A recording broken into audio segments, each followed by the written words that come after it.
And we are live, ladies and gentlemen. Welcome to the latest episode of the Sling'N podcast. I'm TJ. And I'm Kent.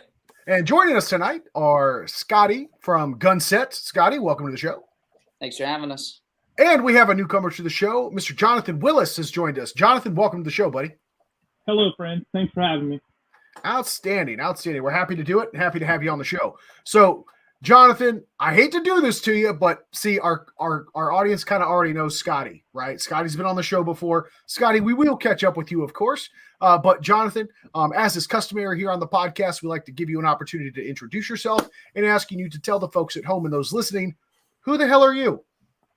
Well, I am Jonathan Willis, and I'm kind of new to working with Scotty, but I've been around a little while. But most of my background is related to my time in the fire service and teaching EMS and trauma management and stuff like that, and building a skill set in firearms over the years. That kind of gave me an in to start into the training world and get my feet wet in those aspects, and then broadened out from there. So now I shoot everything. I teach most things, and my day job, I'm a real estate investor here in Dayton, Ohio. I was a firefighter, paramedic, and then a fire officer for 20 years before that, and then left the firehouse, left the fire service, and to build my real estate company. And then I was afforded some great freedom and some great free time that eventually joining Scotty and the crew over at Gunset what brings me here today. So Outstanding. Well, we are happy to have you. By the way, I'm going to go ahead and point this out, and the irony behind a firefighter who is now a real estate investor. Yeah. Yeah, you get a good in on some damaged properties. So, yeah, now, I was going to say a little bit of an inside track on the shit that's recently been rebuilt. Exactly. Also, I'd be remiss if I didn't guess that most of your investment properties are brick. Yeah, absolutely, and a lot of slabs, a lot of brick. So, see, it's a thinking man podcast. Exactly, you got to think about it. You got to keep up. Distressed properties too. You know, you drive down the street. If you spend 20 years as a firefighter or a cop anywhere, you're like, oh, this horrible thing happened here. This horrible thing happened there. Just driving down every street. And then you can say, hey, you know, this property's got some mojo to it. Maybe you want to sell it. So I can take it. Yeah. Well, glad to have you on the show, John. Looking forward to tonight's conversation. But without further ado, of course, we need to jump over to Scotty. Scotty, while you have been on the show before, it's always good to see you. And good to be seen. Want to know how you've been, man? It's been a hot minute since we've had you.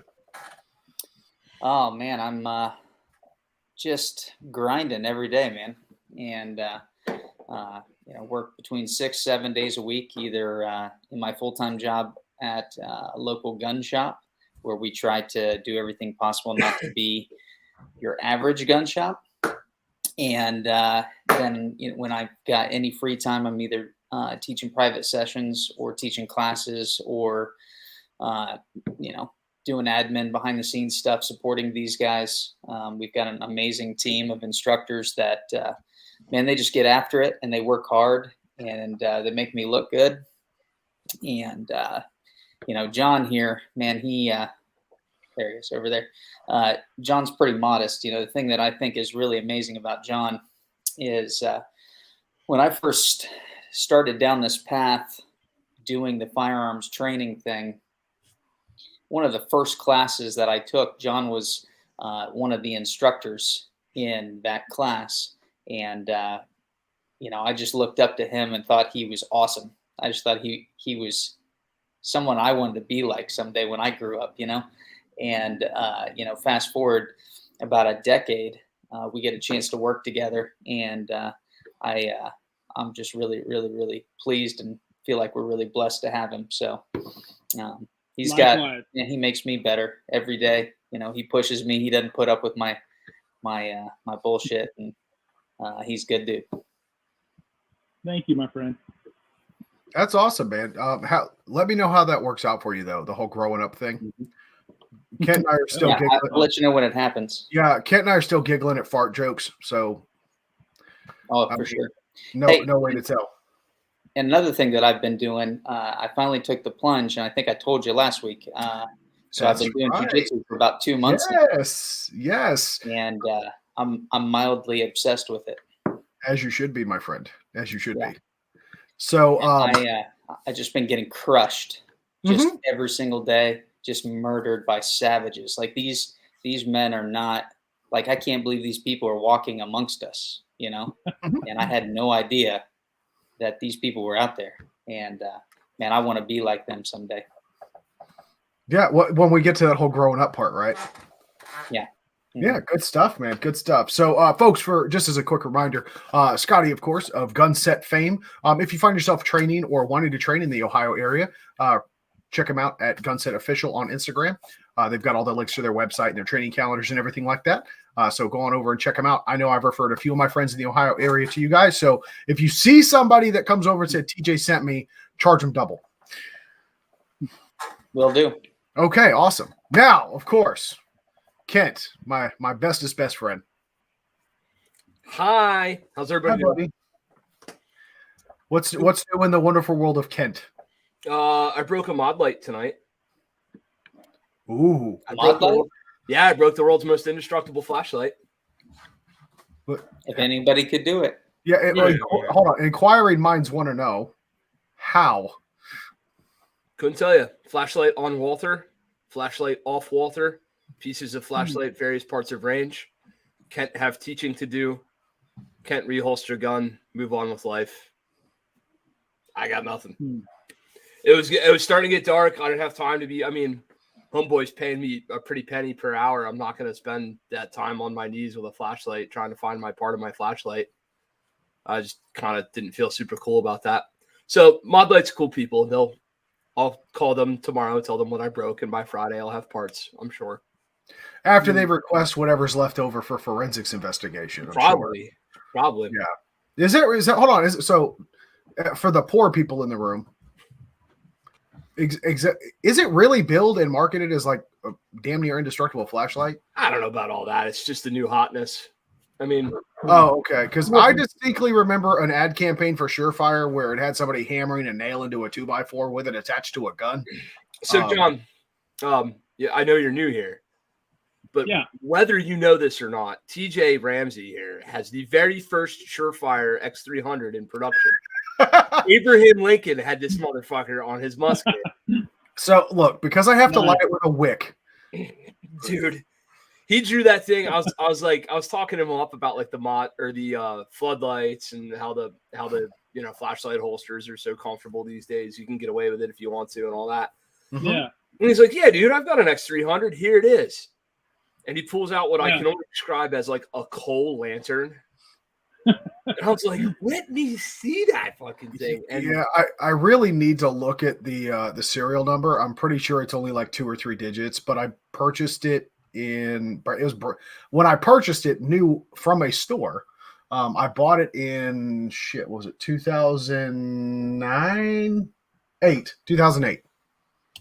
Was it like 60 lumens and uses an incandescent light with like AA batteries or something?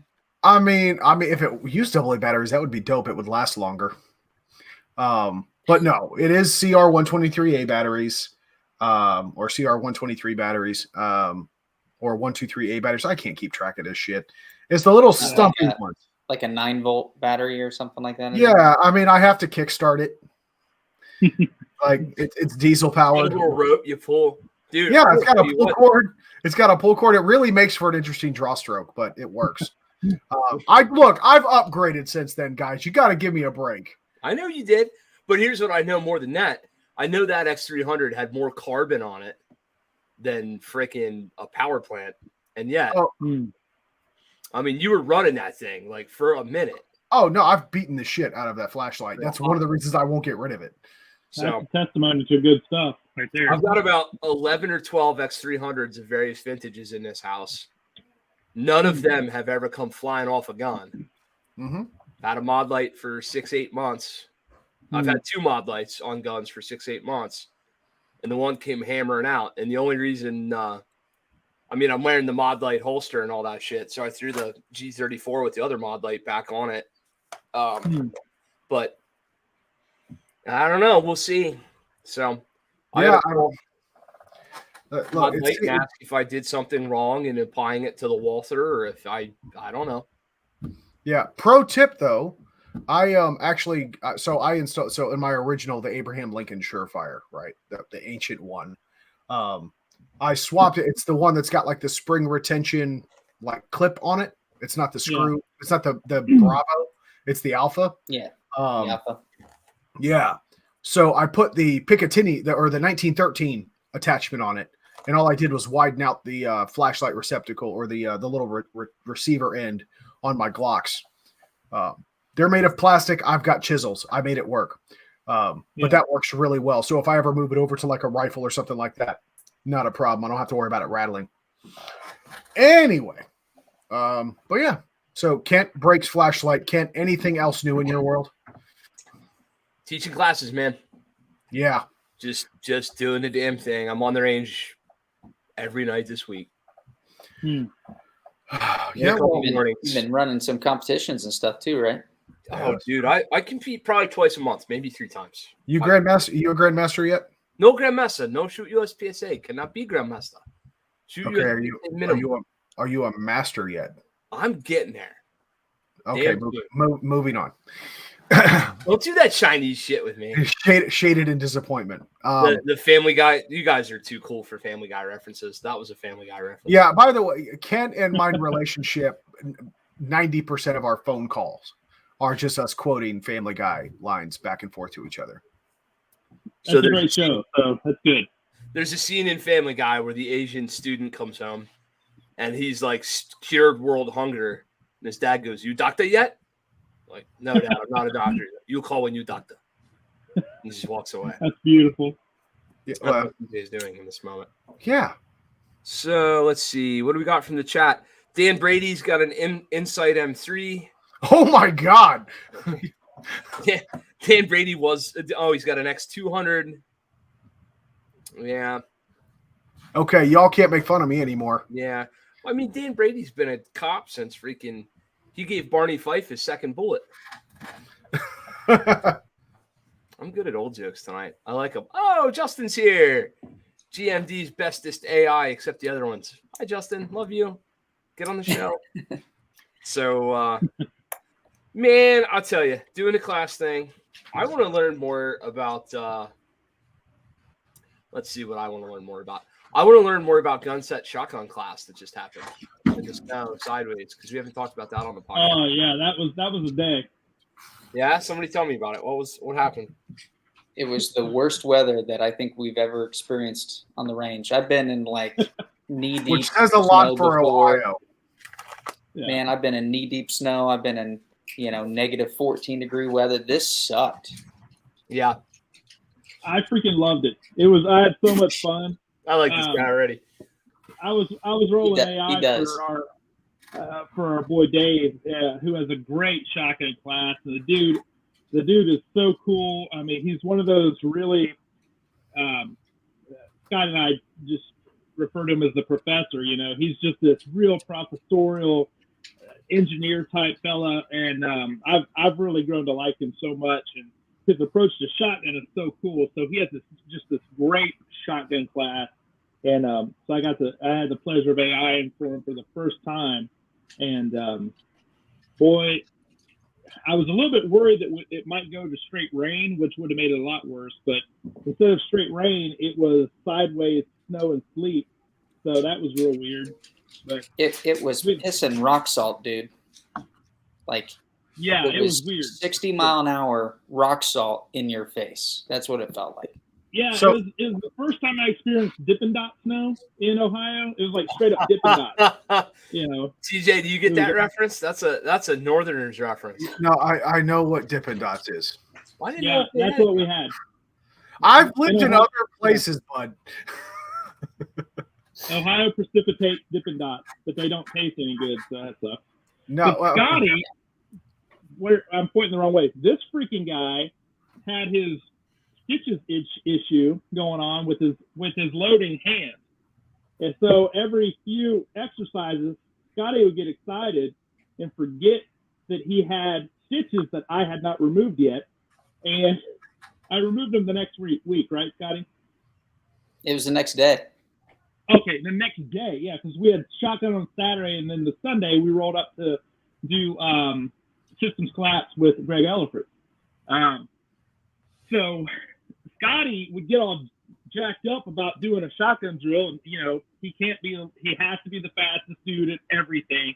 So he would just forget himself, go straight. He was trying to do some loading where he could use his dominant hand and protect his thumb a little bit, but he would go off, work off that side saddle, shove that thumb up in that gun, and just shriek.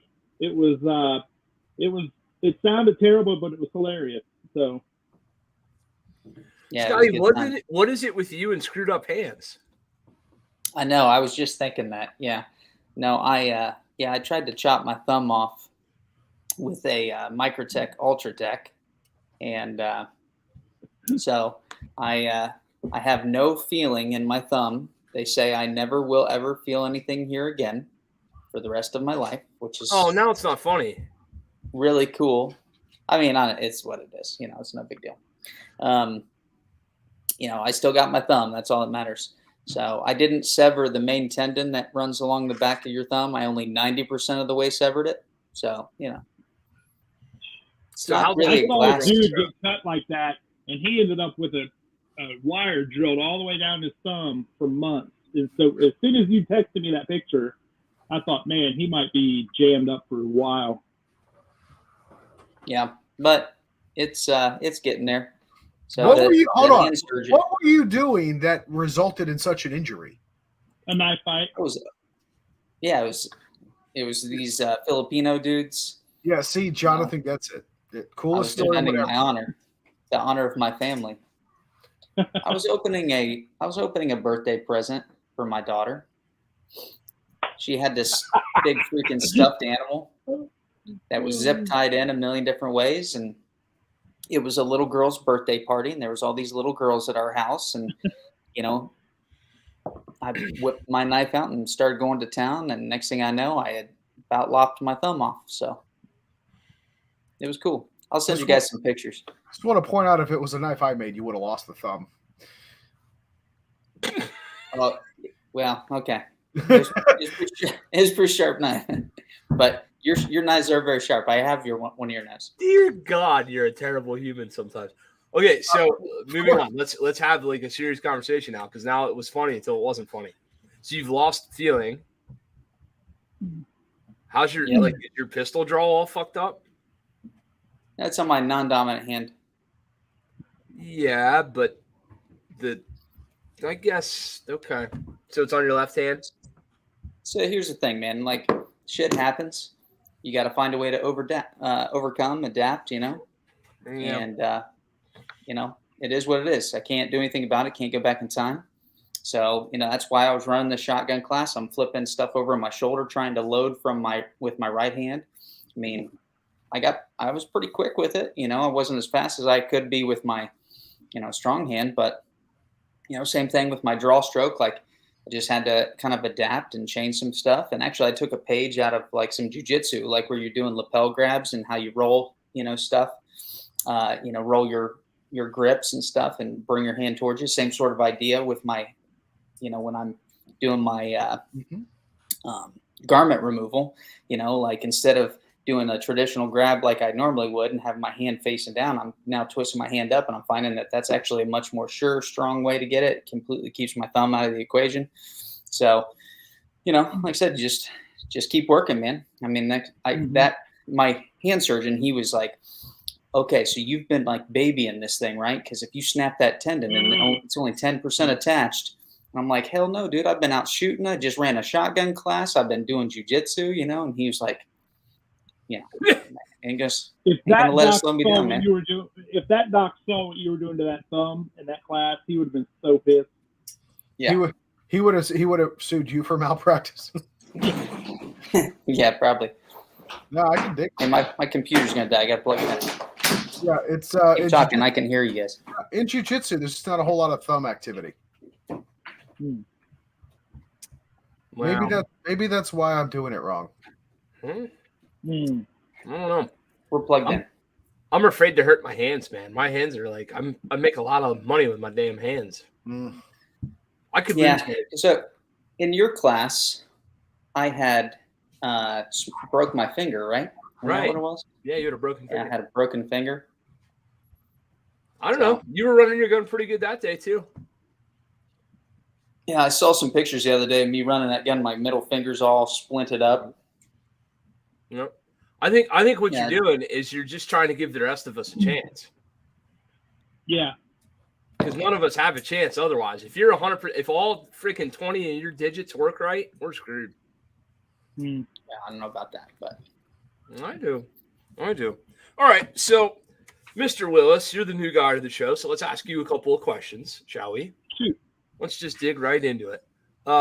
You've been doing this training thing for a hot minute, yeah? Yeah, a little bit. What year did you take your first professional training class? What was it? My first professional training class. I got my chart. Thank you, bud. My first professional training class would have been. Geez. Oh no, it was. It had to have been at TDI. That I can remember. Yeah, it must have been TDI handgun 1 through 3. Okay. And not to date you, but what year would that have been? That would have actually been, I think, 08. What? 08. Okay. I had started shooting with a cop buddy who actually shot, and then started hanging out, shooting with him, and then shooting IDPA about, I don't know, early 2000s, and did that for a few years, and then just kind of started growing from there. All right.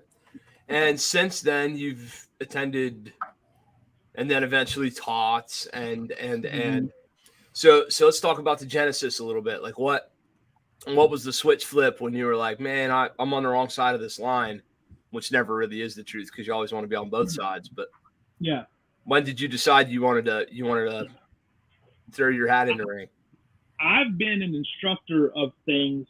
I take instruction very seriously, and I've been teaching professionally. If I go to the fire side of things, I'm still a paramedic, and I'm still a certified paramedic instructor in the state of Ohio. I always taught. I taught at the fire academy. I taught at colleges, paramedic and EMT classes. When my son was diagnosed with autism in 2004, the first thing I did as a firefighter was write a curriculum for firefighters and cops and EMS personnel to understand how to deal with the patient with autism.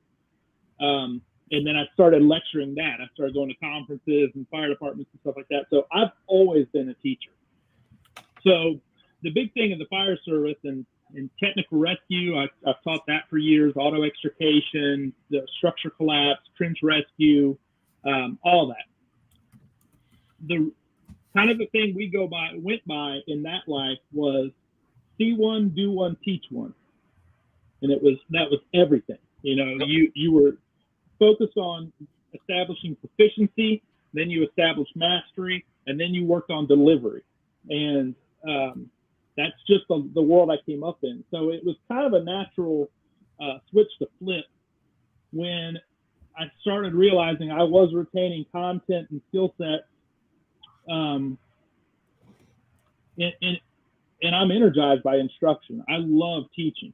I have a kind of a personal concept called entertainment, where I think you have to be a great speaker, a great deliverer of information in a way that makes people want it and want more. So I'm just about that. I'm about teaching. So that's just, it's in me. I have to do it. If I can establish a mastery, I'm going to start teaching something. So you just hit on a subject matter that I've actually asked a friend who's our professional. Oh God, what is her? She was a community support professional, and then she got a master's in psychology. Works with autistic people. Yeah. One of the very few human beings I've ever put my hands on in public was an autistic young man about the age of 17 who was doing a number on his community support professional person, like whoever his parents sent him out into the wild with. Yeah. He had that young lady on the floor of Bass Pro, and he was introducing her head to the concrete pretty hard. Yeah. And I've not felt such a lack of, like, there was absolutely no pain inflicted response in him at all. Yeah, that's a good point that you made. Yeah. And I feel so snap decision, come around corner, guys got lady on ground, going to town hard. I gave him what would be normal verbal cues for anybody else, which I now realize and just fucking not worth a damn. Right. And the next thing I know, I'm doing my level best to control this young man. Yeah. It was not, I mean, that God help showed up here coming in minutes, because he could almost not care about me. Yeah, you're right. It's an interesting thing, and you know, everyone, they're snowflakes, man, and I don't mean that in the derogatory sense. I mean that in the sense that everyone's different. It being a broad neurological disorder that these folks have to contend with in their lives, and trying to interface in society. So you could see someone, you know, like my son happens to be extremely. I guess you would say, I wouldn't say high. He's in pretty good shape for being on the autism spectrum. He is conversational. He can receive. He speaks very, very well. He does pretty good for himself. It took a long time. But there's also those folks that can be such the opposite in the extreme, nonverbal. They often don't receive painful stimuli, or understand auditory or social cues or anything like that. So it can go south really quickly. And if you do have to go hands-on with a person on the autism spectrum in a violent outburst, what you might do to someone else to bring it to a screeching halt, it may not register at all. Their ability to not receive pain stimuli is shocking in some circumstances. It was like grabbing onto a bull. Yeah. And I'm not like this. This is one of them things you don't talk about a lot because I feel terrible that it happened or what. Like, I didn't do anything wrong per se, but at the same time, no. I really wish I would have had a toolkit to handle that shit a little differently. Mm-hmm. I'm not entirely certain as to what I would have done, but at least be there. You know, it helps folks to be aware. And so I've spent a lot of time teaching cops, firefighters, and bus drivers. I've spent time teaching all kinds of people how to deal with this special consideration. And not that you should have or would do anything at all different, because if someone is being violently assaulted, there is no excuse for it. It's not like, oh well, they have autism, they get to beat the dog shit out of somebody. No, that has to be brought to a screeching halt, as quickly as possible, to ensure the safety and well-being of all parties involved. You could and should do the same thing tomorrow. Let's just help people understand maybe where this came from or how it happened, or that yelling at someone may actually cause pain auditory, like in their ears, a literal pain, and they could just run off and get hurt worse. So it's an interesting science. Don't want to belabor the point or monopolize your time, but it's a really interesting group of people. It's been an interesting part of my life now for almost 20 years. No, I don't. Not only do I maybe want to belabor the point a little bit, but I've stumbled into an opportunity to learn something. So, Yeah. so let me. I won't press you too much hard. I understand this is a topic of some difficulty, maybe or whatever. But you've been pushing through it for a minute. You said your boy was diagnosed in 04, correct? Yeah. Okay. Mm-hmm. Is there any at all apparent, like from your perspective? I'm certain that just like somebody who's got anything else going on, you could probably catch this stuff. You could probably catch it from across the room to a certain degree. You could pick up on it. I right. see it quick. Right. Yeah. So is there a visual or an audible clue that I could have? Yeah. Sometimes you'll see, just socially indicators that someone is affected by an autism spectrum disorder kind of thing. You might see some stimming behavior. It may be rocking. It may be like finger flapping in certain ways, rhythmic grunting or noises sometimes. Sometimes they'll have a really weird walking gait. They'll have some can toe walk, be up on their toes where they can't settle down onto their heels and roll a foot. So there's certain indicators, hyper or hypomobility. They can be very stiff and rigid and upright, or very floppy and loose in their kind of posture.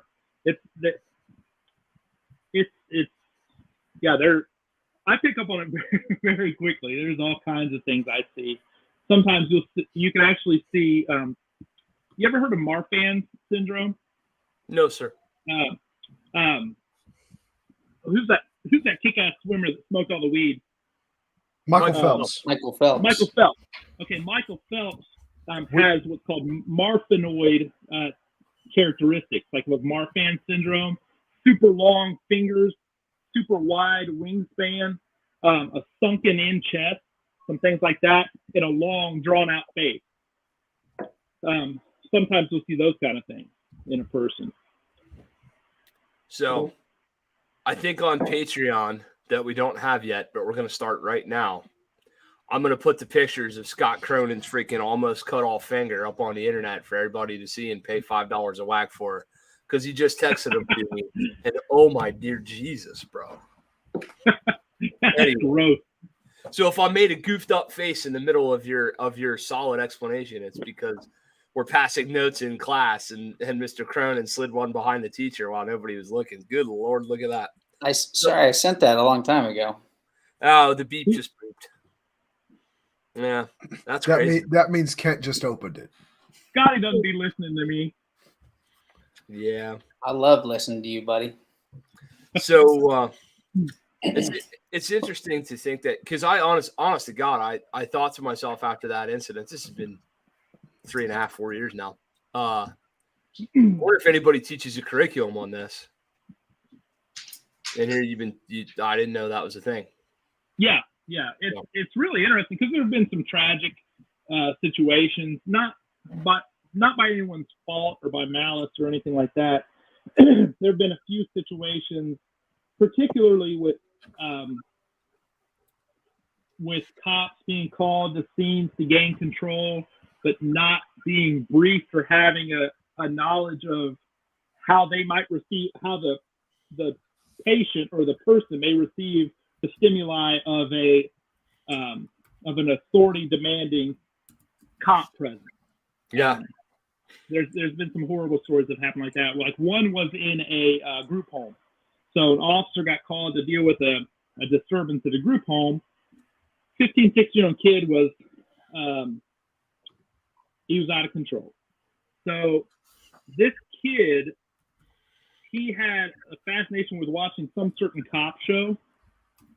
And when the cop came in and gave him orders, something in this show that had registered in his brain, in a scene that he had seen, he grabbed a knife and recreated this show story that he had seen and went at the cop and was unfortunately shot and killed. Yeah. So it's by no fault of this poor officer that was involved in this. You have someone coming at you with a knife. It is what it is, and it's horrible tragedy. But what I tried to do was to teach people how to better understand some indicators and what might help an officer or a paramedic or a firefighter or a bus driver or a guy like you seeing someone get their ass beat in Cabela's, some things that might help you know a little bit more. I would be I'd be deeply interested in the subject matter to the point where I'd like to do a whole show on it. But we won't. That'd be great.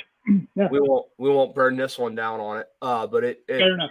It's interesting, man, because I mean, so the example, right? The officer does that job, right? Not that any cop's walking around with a trophy, but this dude's not exactly going, yeah, man, I handled that. Like, right. That individual's living the rest of his life with, oh my God, I took the life of a young gentleman who had a mental disorder. Yeah. That's a rough go for sure. It's a rough one, yeah.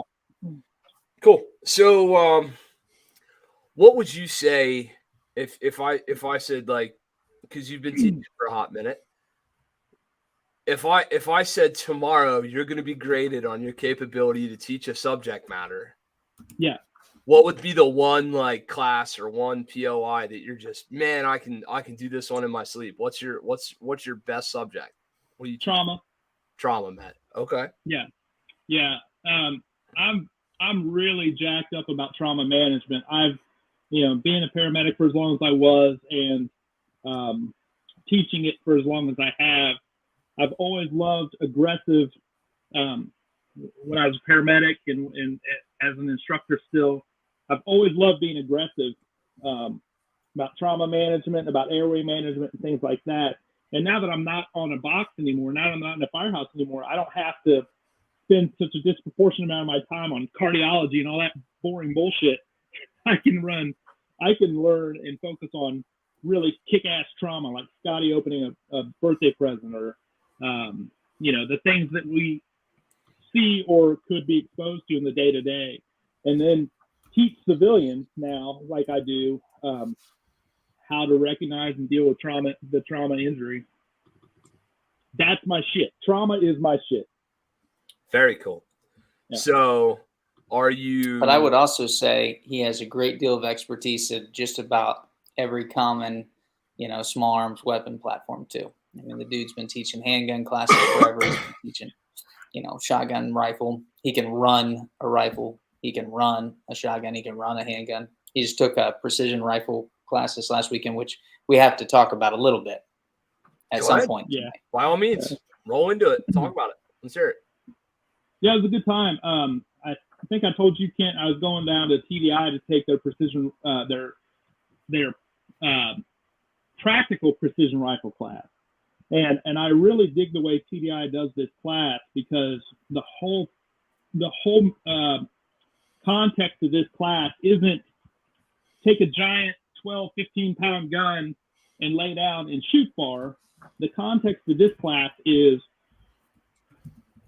very much focused on marksmanship skills, rifle skills, positioning, variable positions, follow-up shots, and getting into position and out of position and shooting practically, quickly, and far. So it's a real cool vibe. So last year I shot this class with the standard 6.5 Creedmoor that my boy got me, my Bergara and a super high-powered optic and everything like that. And I ran the class, really kicked ass and won the shoot-off at the end and all that, and it was great.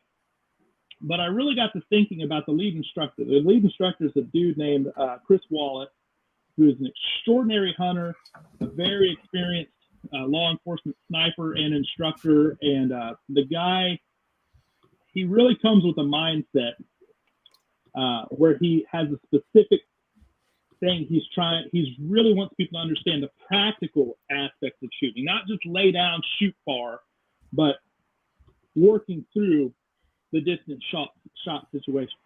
So this year I decided I had an order hiccup on an optic that I wanted to run, which is a Leupold Mark V on a Daniel Defense Pro upper. So I was going to run an AR platform this year, but I wanted that Leupold Mark V, that 3-18. So that's a kick-ass optic. It's going to be here like next week now.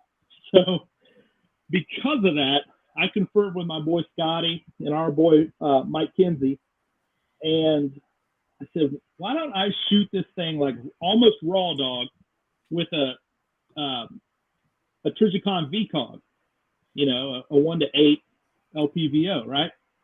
And Dan, I was for sure the lowest magnified dude on that entire class, you know, without question.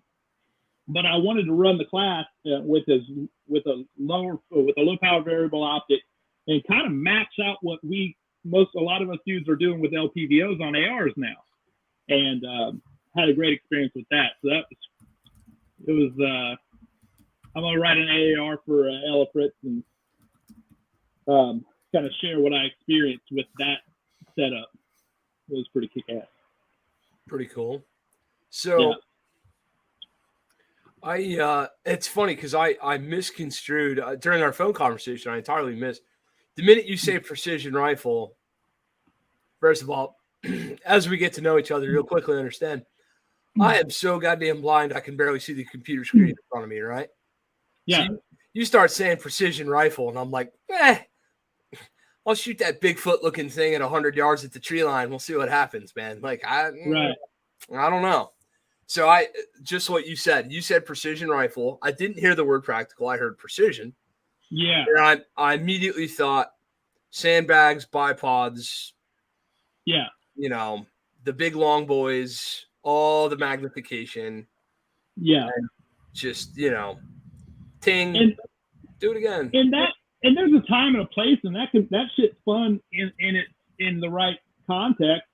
But I think what Chris and TDI were going for in this class, I think that what they really want people to do is be less focused on, you know, this super magnification and this gun that reaches halfway to the freaking target, and work off of sticks that are bound together with a piece of leather. Work off of a tree squeeze and work off of kneeling, you know, standing, you know, unsupported prone, all these positions that people tend to get away from when they build up this sandbag, basically bias, that the gun, you just go boom, you know, you're not really doing it. I think the context of what they're going for is really working the gun. And I dove in hard this year, so it was a great class. You got me wanting to put. Yeah. Oh, go ahead. No, it's cool. Go ahead. That LPVO on that upper, that Daniel Defense V7 Pro upper, that thing was 1 MOA from right up on to this week. We were 420. That thing was 1 MOA the entire freaking weekend. So I don't know in what context you need better than that. I'll tell you what, that sounds like fun. You got me wanting to put a 1-8 on my Gunsight Scout rifle and go do a VTAC barricade on 2 MOA pieces of steel at 200 and play around. What's stopping you? Time, mostly. Yeah, that's okay. Fair. Touche, salesman. Touche. Has all the parts, doesn't has the time. So, you know. So that sounds cool. All right. Yeah. Pre-built in question number 2 that I just came up with 2 minutes ago. What is the best training you've ever received? Oh, I got him. He almost snorkeled his coffee. The best. So you're the best single class. Is that what you want? The best single class? I don't care if it's that specific or not. Just what's the best? What was the one experience that you walked away from? Oh God. Okay. Careful. I don't know that many people who know that this is a thing, but are you talking? You're going to say besides Gunset, right? Right. No. Besides the Gunset, yeah. Other than Gunset, I was able to go twice to the Energetic Materials Training and Research Center in Socorro, New Mexico, and train on explosives, IEDs, and some cool shit like that. I went twice in 2 years, and that was by far the coolest training experience that I've had. In that class, we study bombing incidents throughout modern history of terrorism. And at certain points, we're able to replicate certain bombs from actual events that have happened, the way they were constructed, the way they were delivered, and then actually detonate those bombs in cars or pre-built houses to spec. So that was those two experiences were pretty off the hook.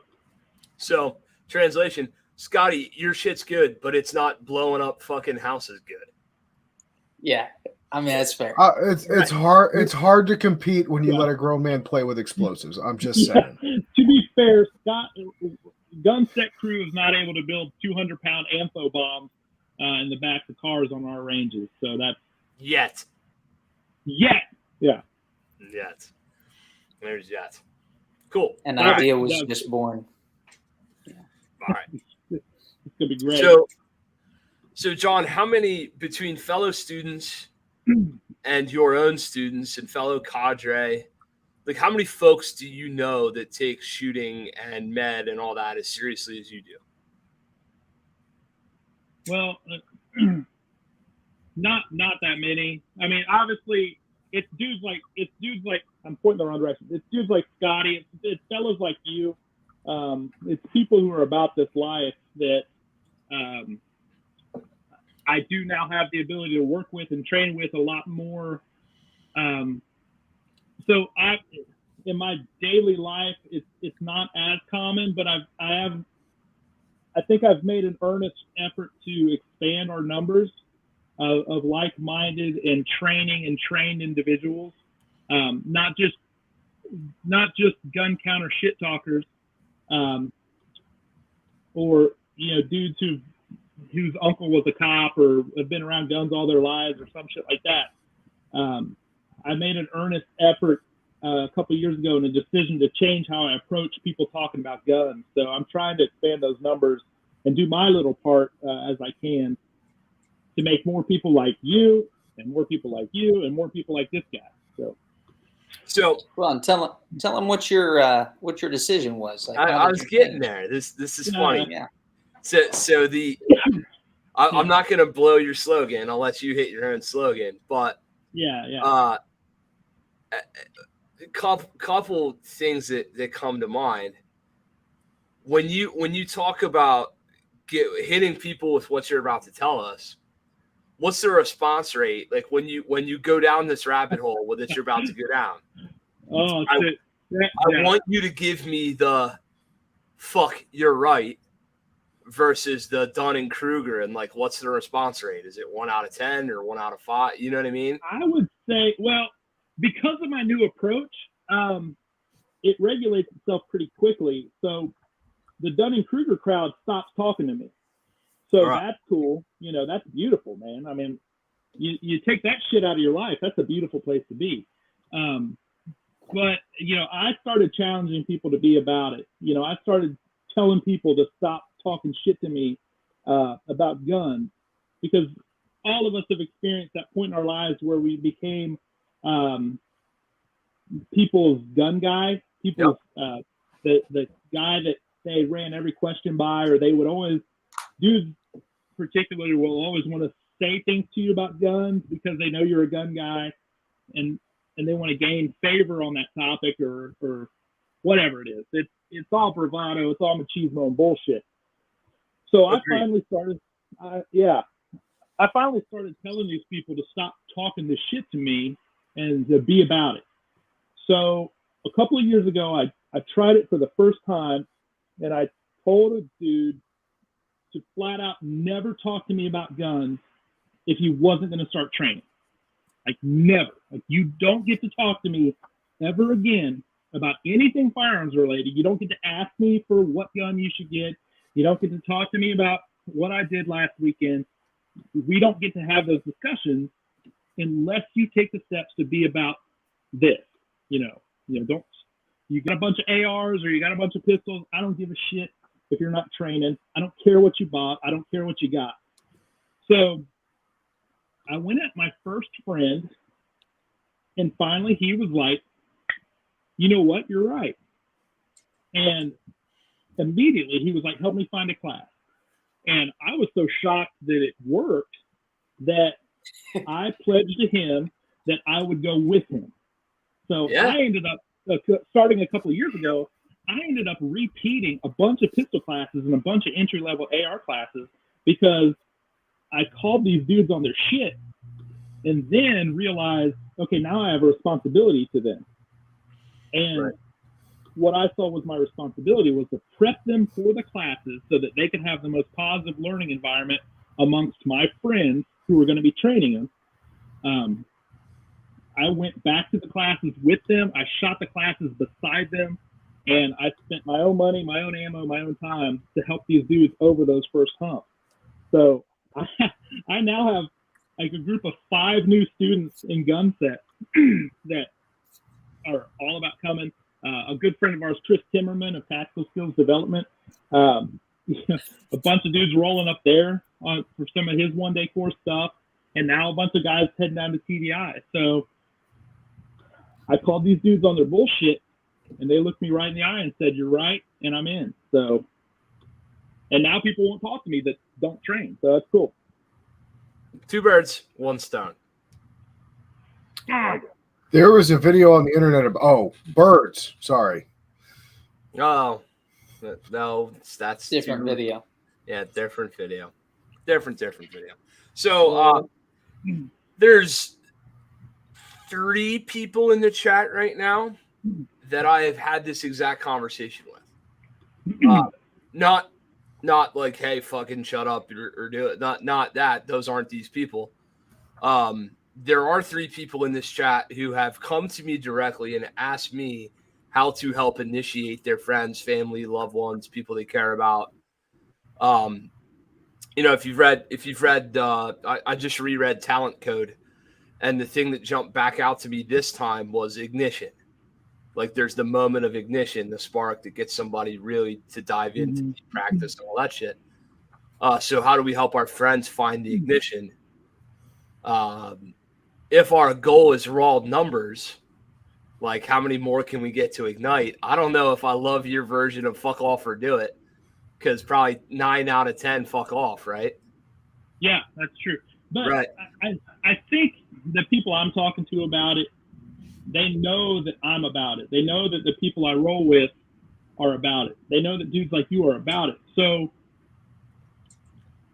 if they also see that I'm living this life in a respectful and professional manner, that I'm not some knuckle-dragging gun douche who just talks about stuff to be intimidating or to flex. I try to just be a matter-of-fact gun professional. Like I take it very seriously. And then they see that. So even if we're not having conversations, I'm demonstrating to them what I believe how we should conduct ourselves. I'm not about machismo bullshit. I don't do that kind of stuff. I shoot, I train, I teach, and I live a good and decent life. That's all I can do. And then, even if I'm not having this conversation where I'm like, stop talking to me about guns or fuck off, or come and train or fuck off, it's not that simple. I'm laying a foundation by being a good shooter and a good person that they know and hopefully love. I like it. Have you had any examples of where? Have you ever had that, like the script flipped on you and somebody gave you something in life that they're like, hey, yeah, that's cool, but I'll do this if you do X. Like I'll come to gun school or med school if you, I don't know, come to the gym or whatever the fuck else. Oh yeah. I've had, it's never been that literal, but I have had friends that I've called out who were doing things better than me, who were better, who were eating better, and who were hitting that gym harder and being smarter about that aspect of their life. So we all have things that we want to try to do better at. You know, like right now I've been doing I've been working out a lot more and trying to be smarter about that for my long-term being with my family and living a good life. Scotty, you know, diving on this BJJ stuff, you know, and doing what he's doing. And, you know, we try really hard to perfect these crafts, be it our jobs or our shooting or our teaching or being the kind of person we are. So I've challenged a few people to stop talking shit to me about shooting and then realize, well, they're that much better at me about working out, and I need to emulate that. So they haven't challenged me as aggressively as I have, but I've taken great lessons from people who were doing other shit better than me. Sure. One of the things that I've kind of found works when you're trying to help somebody latch on is to reciprocate in the conversation by at least giving them a college try at whatever their thing is. Oh yeah. Right, because like you know, yeah, I've got friends who are actually, so in my personal fitness journey, like one of my buddies was like, get a goddamn mountain bike. All right, bro. I mean, that dude is as into mountain Zach. bike, huh? I was just saying good night to Zach. Oh, bye, Zach. He couldn't hang. That's not true. Zach can hang. Where was I? Oh, buy a mountain bike. Mountain bike. So homeboy's like, dude, you got to get a mountain bike. He is as mountain bikey as we are gunny or tourniquety. Like he's the same guy, right? That's his world. And you know what? He got me into bikes, and I got him into guns. That's awesome. That's awesome. Well, and I think one thing that you know, just reading in between the lines here, you know, is that this particular approach works with someone that you have a really good relationship with. Sure. You know, where you already have buy-in, you know, where they know, like he said, they know what you're about, and they come to you for advice and stuff, and you're just like, no, you're not going to use me for advice. We're going to do this together. Like you want to know this. Yep. This is how I learned this stuff, and like this is how you do it. You know, he and I were actually in the gun shop I don't know, a couple of weeks ago, and we got to talking to a mutual friend of ours, where I don't think we really have that type of closeness relationship. And we started kind of asking him about, you know, challenging him about training and stuff, and you know, basically what we got was like, you know, thanks but no thanks, you know, kind of thing. Yeah. And you know, it is what it is. You know, we could have pushed him, but it wouldn't have done any good in that particular situation.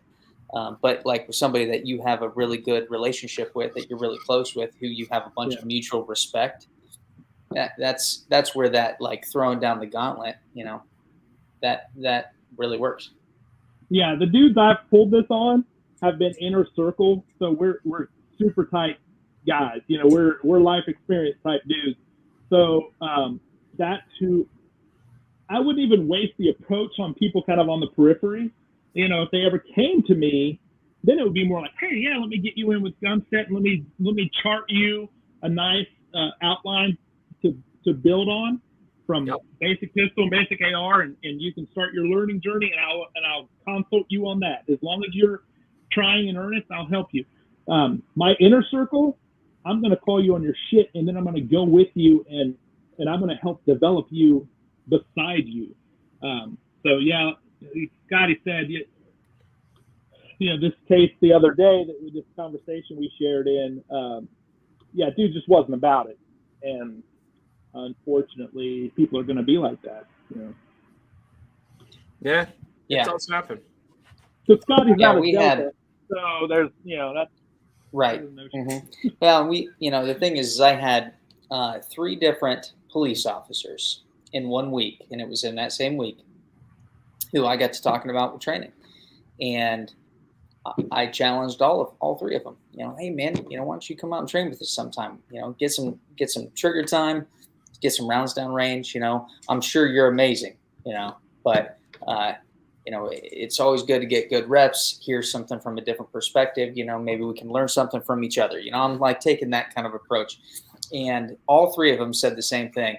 No offense, but you're just a civilian, and I would never train with you. Like, I'm offended. Like, I'm absolutely offended by that. And you know, the thing is like that exact same thing has been said to me, I don't know, 50 times, 100 times. Yeah. And the first time that it was said to me, I owe that guy my career, because it put a chip on my shoulder and it lit a fire under me. Yep. You know, and so, I mean, I've had some really cool opportunities to get out there and kind of make some inroads in the law enforcement community, but they circle the wagons, and, you know, to his point, like, they've got trust issues. And, you know, so, you know, his kind of response was, you know, we've got access to Delta guys and Navy SEALs. Like, why would we train with civilian? And John's response was like, cool, that's awesome. Like, when's the last time you trained with a Delta guy? Yeah. Oh, I mean, I haven't. Yeah. Oh, okay. Yeah. Because so a lot of us have. So yeah. It's crazy. And it's not about, I think I forget what word you said it was about with them, Scotty. But what I think it's about, it's freaking ego, man. It's what it can be talking about with Dunning-Kruger, and it's a lot of ego in that they can't make themselves vulnerable. It's just not being sincere to the learning journey that is firearms, man. We have so many opportunities to learn shit. You know, every weapon system we get to try and develop proficiency or mastery of. I mean, that's a cool way to be, you know. Every one of us are probably thinking, what do I kind of suck at right now, and what should I improve upon next year? Yeah. And I'm certainly not trying to, you know, shit on law enforcement, because, you know, a ton of my good friends, close friends, are in law enforcement, and a lot of those dudes are about the life. You know, I mean, they get out and train, and, you know, I mean, several of the dudes I know, they're rolling with me at the jiu-jitsu gym, and like, they are trying to become dangerous. Yeah, Phil's there you go. Stud. And so, you know, this is certainly, you know, I don't want to generalize or stereotype or whatever, but, you know, there's a stereotype for a reason. And, you know, the thing is that, you know, a lot, like you said, a lot of these guys have this hubris, this ego, and they've been training with the same group of guys, and they're all on like the same level, and so they feel like they're doing it. But the thing is I got the chance to run several police officers lately, like within the last month, through our new pistol standards that we developed. And I mean, they were just scratching by, and several of them weren't able to meet all the standards, let alone the advanced standards or the master standards. And I just had a group of civilians this last weekend that were about it. Like, this was a fired up group. They worked hard. And dude, I had, I don't know, maybe half a dozen guys that were able to score master on 2 or 3 out of the 5 standards. A bunch of guys scored advanced. And so I got to have this conversation with them about, like, you guys are professionals, and, you know, don't, you know, let anyone talk down on you because you're just a civilian or a citizen. Like, if you're about this life, you're about this life. And if you're a cop and you're about this life, and you're part of our family. If you're a civilian, you know, if you're in the military and you're about this life, you're part of our family. We are the same. And if you're not part about it, then we ain't the same. So literally right here, go buy this t-shirt from Phil. The buckets change, but the brain remains. There's a ball cap. There's a cop helmet, all that. We're talking about it right now. Like, we're doing it live. Fuck it. We'll do it live. The nation that makes a great distinction between its scholars and its warriors will have its thinking done by cowards and its fighting done by fools. Nice. That's a company run by a cop. What do you think of that? I like that too, don't you? Yeah. Yep. Because that dude will call you on your shit right now, and that's awesome. That's beautiful. Just happens to be. Scotty, one of my proteges was with you this weekend. We got my boy, you don't have to say his last name, but got my boy Keith in there. How'd he do? Did he Keith was great, man. He worked hard. He was real slick. He was real smooth. He's already signed up for another class. So, yeah. He's about and that's the thing. That's one of my guys have jumped in, man. I love it.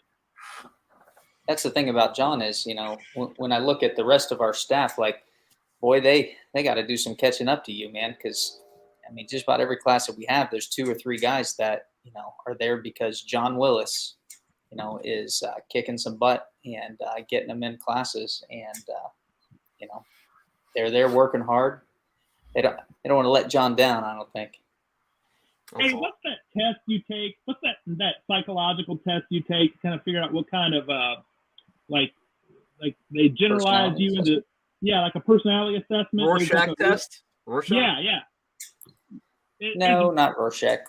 Like the one where you're a lion or you're a beaver. No. The one where you're like an activator or a protector or some shit like that. Yeah. Oh, okay. Well, I scored I'm an activator. I try to get people to be as enthusiastic about cool shit as I am, and I'm about that. So I don't care if it's for Green Mountain. I don't care if it's for Gunset, TDI, TSD, or any of my boys.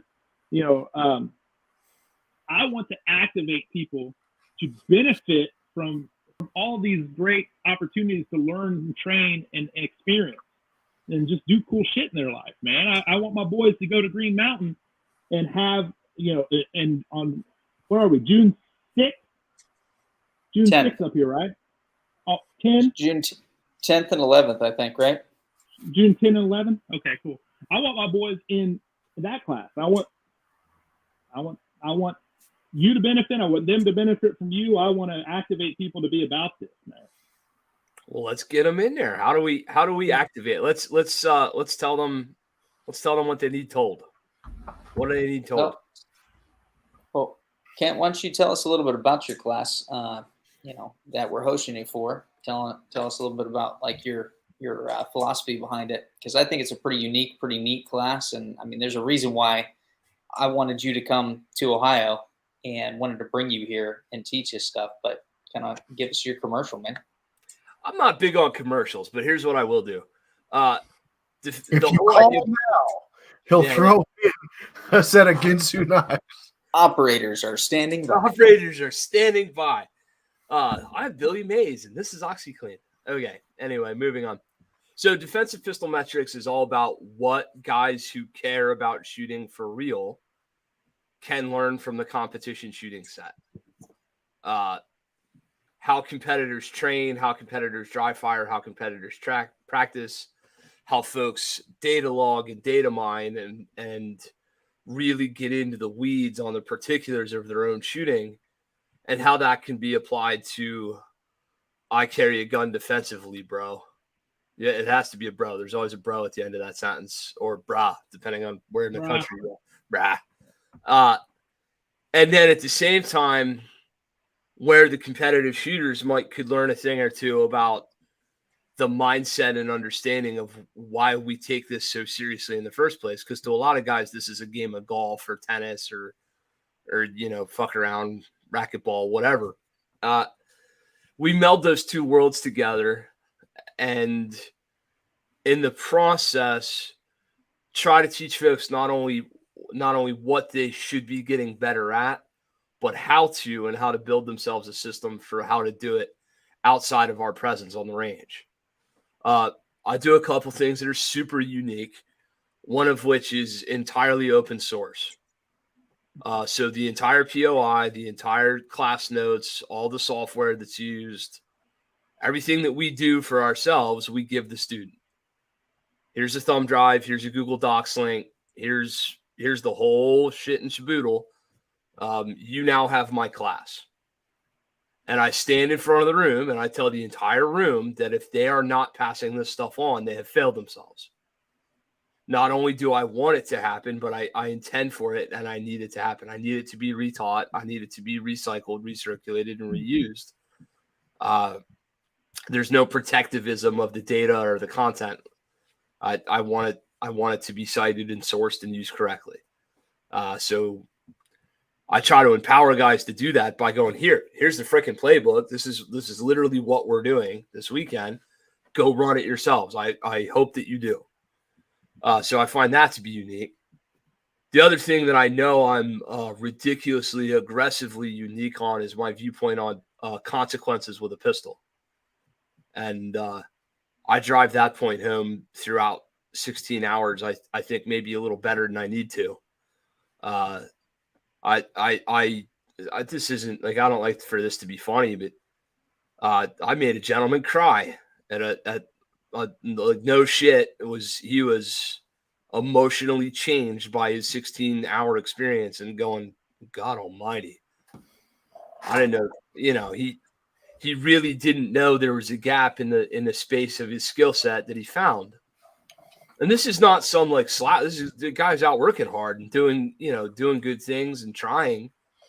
But the experience shed a light on something for him that he had not obviously had not considered in the depth that he needed to, and as such, he fell a little short of where he wanted to fall in terms of performance and all that. And classes aren't matches. Yes, you're taking home trophies and prizes and cool stuff, but at the end of the day, it's really about, hey, where that shot went, don't you? Like how hard do we have to talk about that? And I drive the point home that my God Almighty, I've lost a child in my life. If my pistol bullet could take yours away because I fuck it up, I don't know, dude. Yeah, that may not be all right in my world. So we're gonna train to that standard of consequences. Sometimes, Christ, it can't always be like that, because if it was, dudes would be having heart attacks, flopping over dead on the range all the time. yeah. But every once in a while, you need to flip that switch and you go, no. This rep's real. This is as real as this rep could ever get. I need you to believe that for the next 20, 30 minutes. Mm-hmm. And then we'll go right back to smoking and joking and making fun of Rodney's Korean mags and talk about how Scotty's doing better than the rest of y'all, even though he's only got 9 fingers, and all the other stuff. And we'll cycle back in and out of that to the benefit, I hope, of the student. I'm not big on psychological fuck games for anybody else's. Like, the point is the point. And then once the point's driven home, I really hope guys take that away. And I know they have, because the folks that I've put through this curriculum have all come back to me and been like, ooh, that was something. And not that it was nasty or mean, but hey, dude, I asked you to perform this, and many of you did. There's a guy on here. I mean, Scott, you burn it down in that class. And you've got 1 or 2 rounds on a no shoot, or a round or 2 in the white space on the B8 that you have to think about. But overall, you spent that whole weekend, and that class for you, I know you took away teaching points and stuff, but you walked off that range going, I can absolutely do this. You walk off most ranges feeling the same way. Clearly, you've put that level of work in. It's been clear to me since the first time I ever shot with you that you do. And, we see that those of us who work that hard, we mutually and instantaneously, like you were talking about earlier, John, about, hey, I can see autism from across the room. I can see a dude who dry fires from across the goddamn range in the parking lot. Yeah. It's real obvious. Like, good on you, man. That shined through and it showed up. So there's a lot of methodology of how to practice, how to dry fire, how to track yourself, what tools guys could be using that they're not using. It's not a sales pitch for anybody. I'm not taking away any money from any companies or anything like. It's just, hey, I found this and this and this and this and this to be super beneficial. Here's why. Here's how I use it. Here's a damn spreadsheet I built that you got. I mean, I give the dudes the spreadsheet with the algorithm already in it. The whole, like, just go. If you're not using it, you paid for it. Maybe you don't love it. Maybe you put your own spin on it or whatever, but maybe at least I made you think. So there. Well, I've been painful. pitching this class to anyone that'll listen. And, basically what I've been saying is that I walked away a better shooter after this class. And, there were some real light bulb moments for me where, like you said, the consequences thing, what it did for me was completely changed my level of concentration. And, when you see the stakes for what they are and you're, down there writing your, daughter's name on a no shoot, it don't get no more real than that. And, I've never been to a class where, it was that apparent and that real, to me.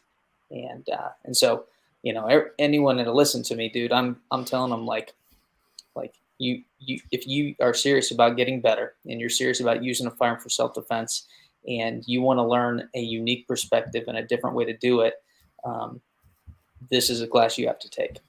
So I appreciate that, man. That's high praise coming from a guy who's trained as much as you have. I think maybe now that I'm looking at the marketing of all this, maybe we shouldn't be leading with write your kids' names on the no shoots. Like, there's probably a lot of dudes who are like, oh fuck, no, I'm not doing that. Fuck you, you're an asshole.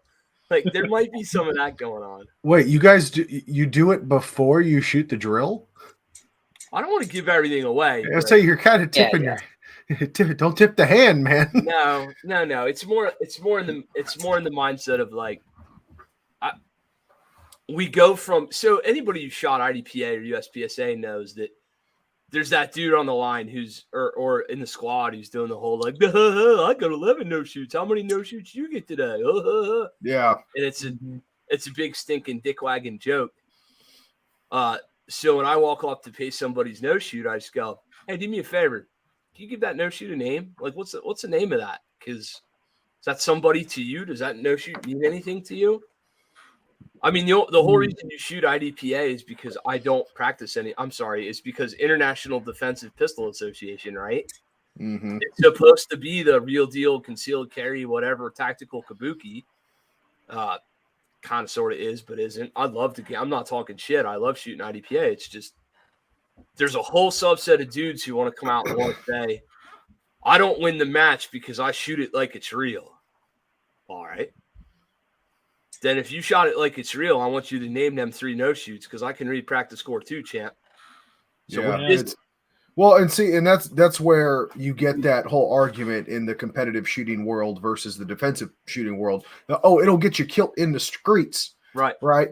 It's because if you approach it without accepting it as a doctrinal, borderline religious experience, it will.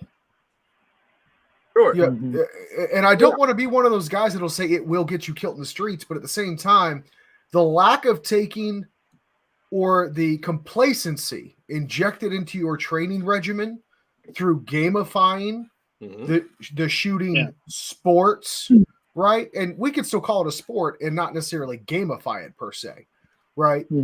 That is what I have a problem with. But that's not the sport's fault. It's the players, right? Hate the game, it's the player. Yeah. Don't hate the game, hate the player, right? I think if people dig deep enough, I think if people dig deep enough into that IDPA thing, and I enjoyed it a great deal, and it was a launching point for where I am now as a pistol shooter. I think if people just separate the context and act right about it, and think about these things, if you've had real training and you understand use of cover or all these things that a lot of people tend to kind of fly over in a competitive shooting environment, I think as long as you have that mindset, then and do it as close to what is tactically prudent, then that's cool, and I look forward to working with you and being called out on my shit. I'm ready, willing, and able to make myself vulnerable to that. You have to be, but you also have to. I I don't want it to come off like I'm constantly. There's 400 jokes for every hey motherfucker, name that no shoot. Yeah. Right. But when I hit you with it, I mean it with every fiber in my being. And I sailed a demo in class. I spoke my daughter's name out loud in front of the whole class. Mm-hmm. You better fucking own that shit. Like, because if you can't, then I don't know how real is real. You know, and then the guys that shoot the gamer stuff, like we do the gamer stages in the class. And we stack a bunch of no shoots up at oddball fuck wagon angles that everybody hates. And somebody says something to the effect every time without fail. Somebody will say something to the effect of like, I mean, my God, when are you ever going to have to take that shot? And Walmart, I'm like, the mall, grocery store. Let's just school. name it. Today. Yeah. Today you're taking that shot. You're going to shoot that shot today. Yeah. That's what you're going to do. But meanwhile, it's like, hey, dude, you're the guy who fantasizes about taking the, 9-line helicopter rope hostage rescue class. Yeah. Yep. And you're telling me you're not willing to skin out your freaking smoke wagon and take a shot in public with a dirty backstop and some fucked up angles? Yeah, come on, John Wick. Fortune favors the bold. Let's do this, baby. Something like that. Well, and kind of this goes back to where we started with this conversation, where when people who don't get it, who don't understand, who are just gun whackers, right? And they just buy guns, they got a safe full of guns, and they want to come to don't talk to me about your guns anymore until you get some training, because we understand what's at stake. When we're talking about that, we're about that life. That's what we're talking about. So, gun whacker is a term I will now be unscrupulously stealing. Oh yeah, that's a given. Yeah, that's a given. Well, the thing is working in a gun shop. Good Lord, dude. I mean, oh yeah. Every day, all day long, all I do is I just grit my teeth, and I do my best, because my job there is to make money so I can feed my family, right? And so if some dipshit comes in and wants to buy a gun, and it's I remember I had a customer come in one time, and he wanted to know if we had the Bond Arms Derringer chambered in 45 long Colt 410.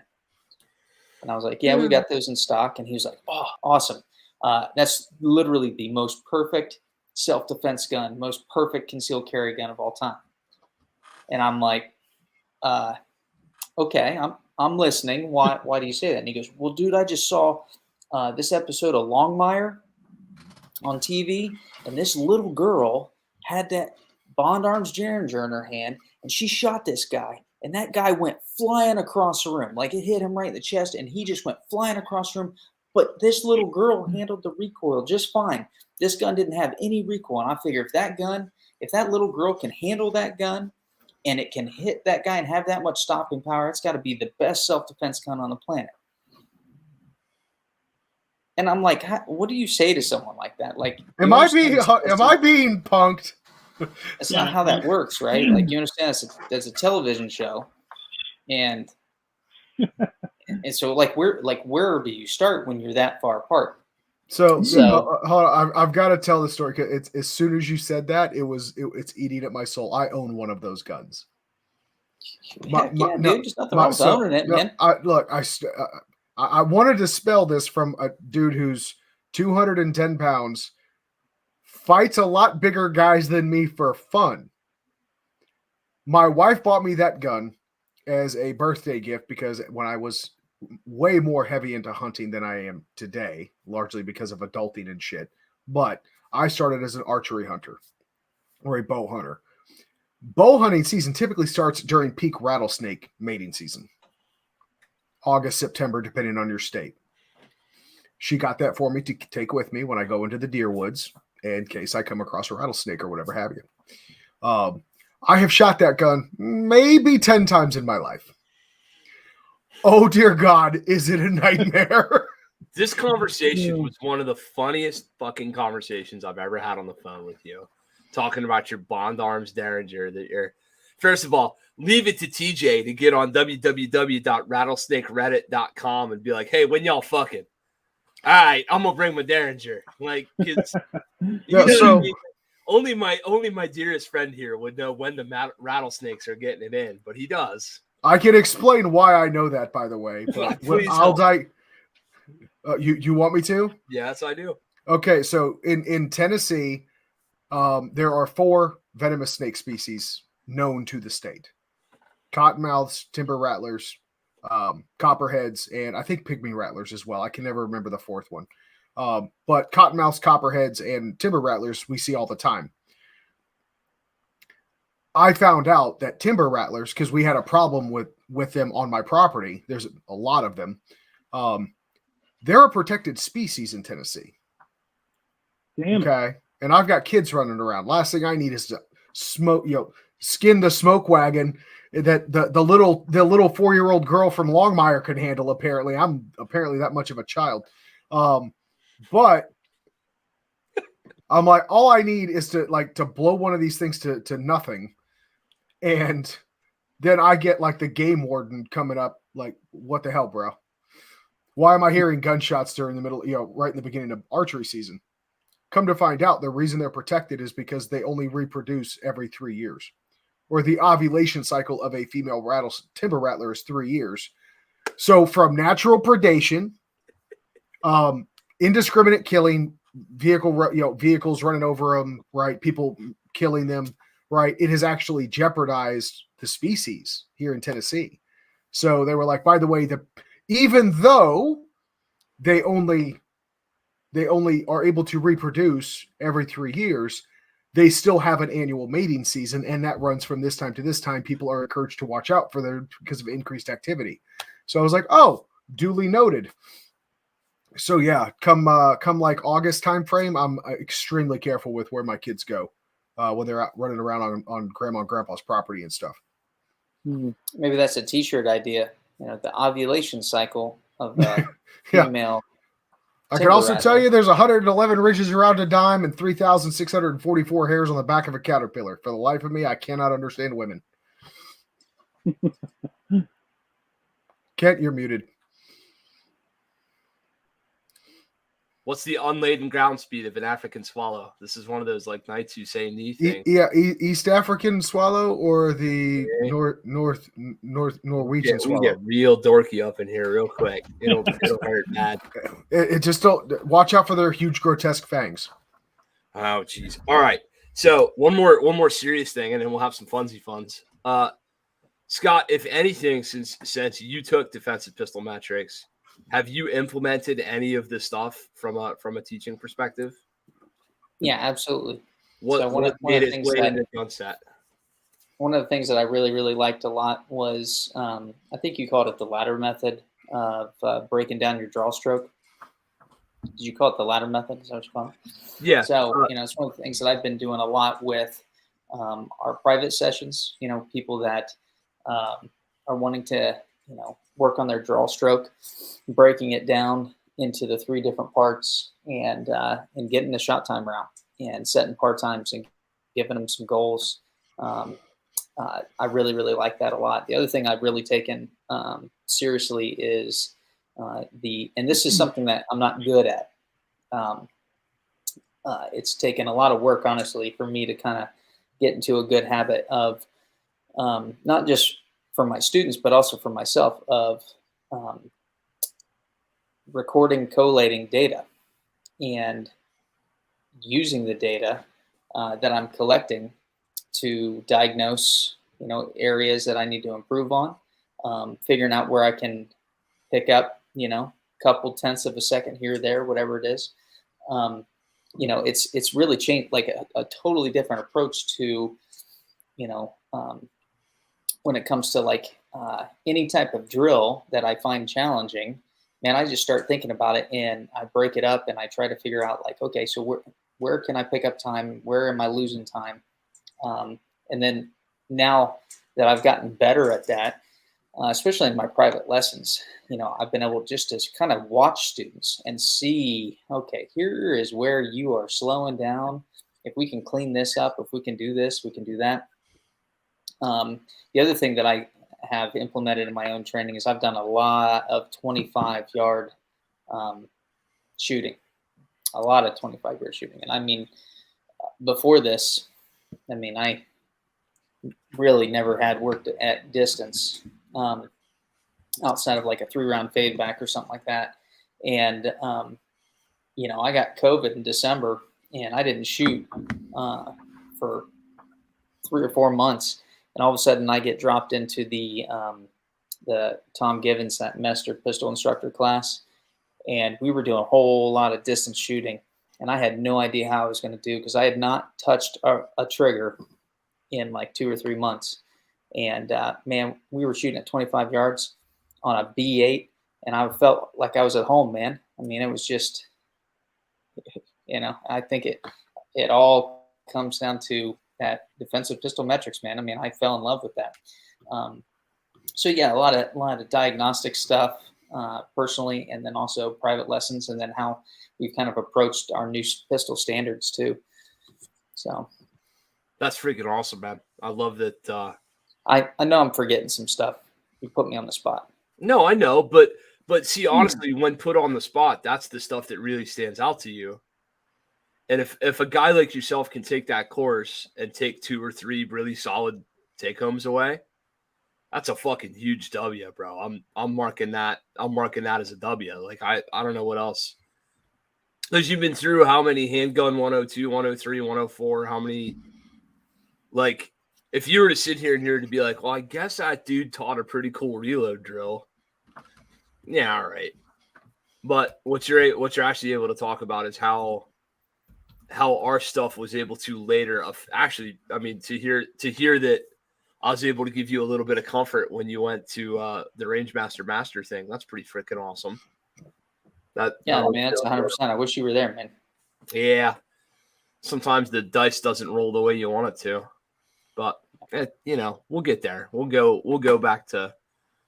They haven't seen the last of me yet. For Christ's sakes, I'm coming to TACCon, so by the time I'm at TACCon, I will be a Range Master because I will have mastered the master thing and showed up to the class this time. And so this guy right here, I thought we were going to run into him in Tennessee too. Yeah. Sorry, we missed you, buddy. He was in Tennessee. He cares so little about the podcast and his fans and his friends. First of all, that's hurtful. Yeah, he couldn't. First of all, that's hurtful. Second of all, though, Scotty, I want to formally invite you to any Sunday that you might find yourself in Tennessee to our open mat. Oh, see now. Since you're into the Brazilian Jiu-Jitsu game now. I look forward to letting you smash me sometime. See, that's what she said. Yeah, I knew it. I was gonna say.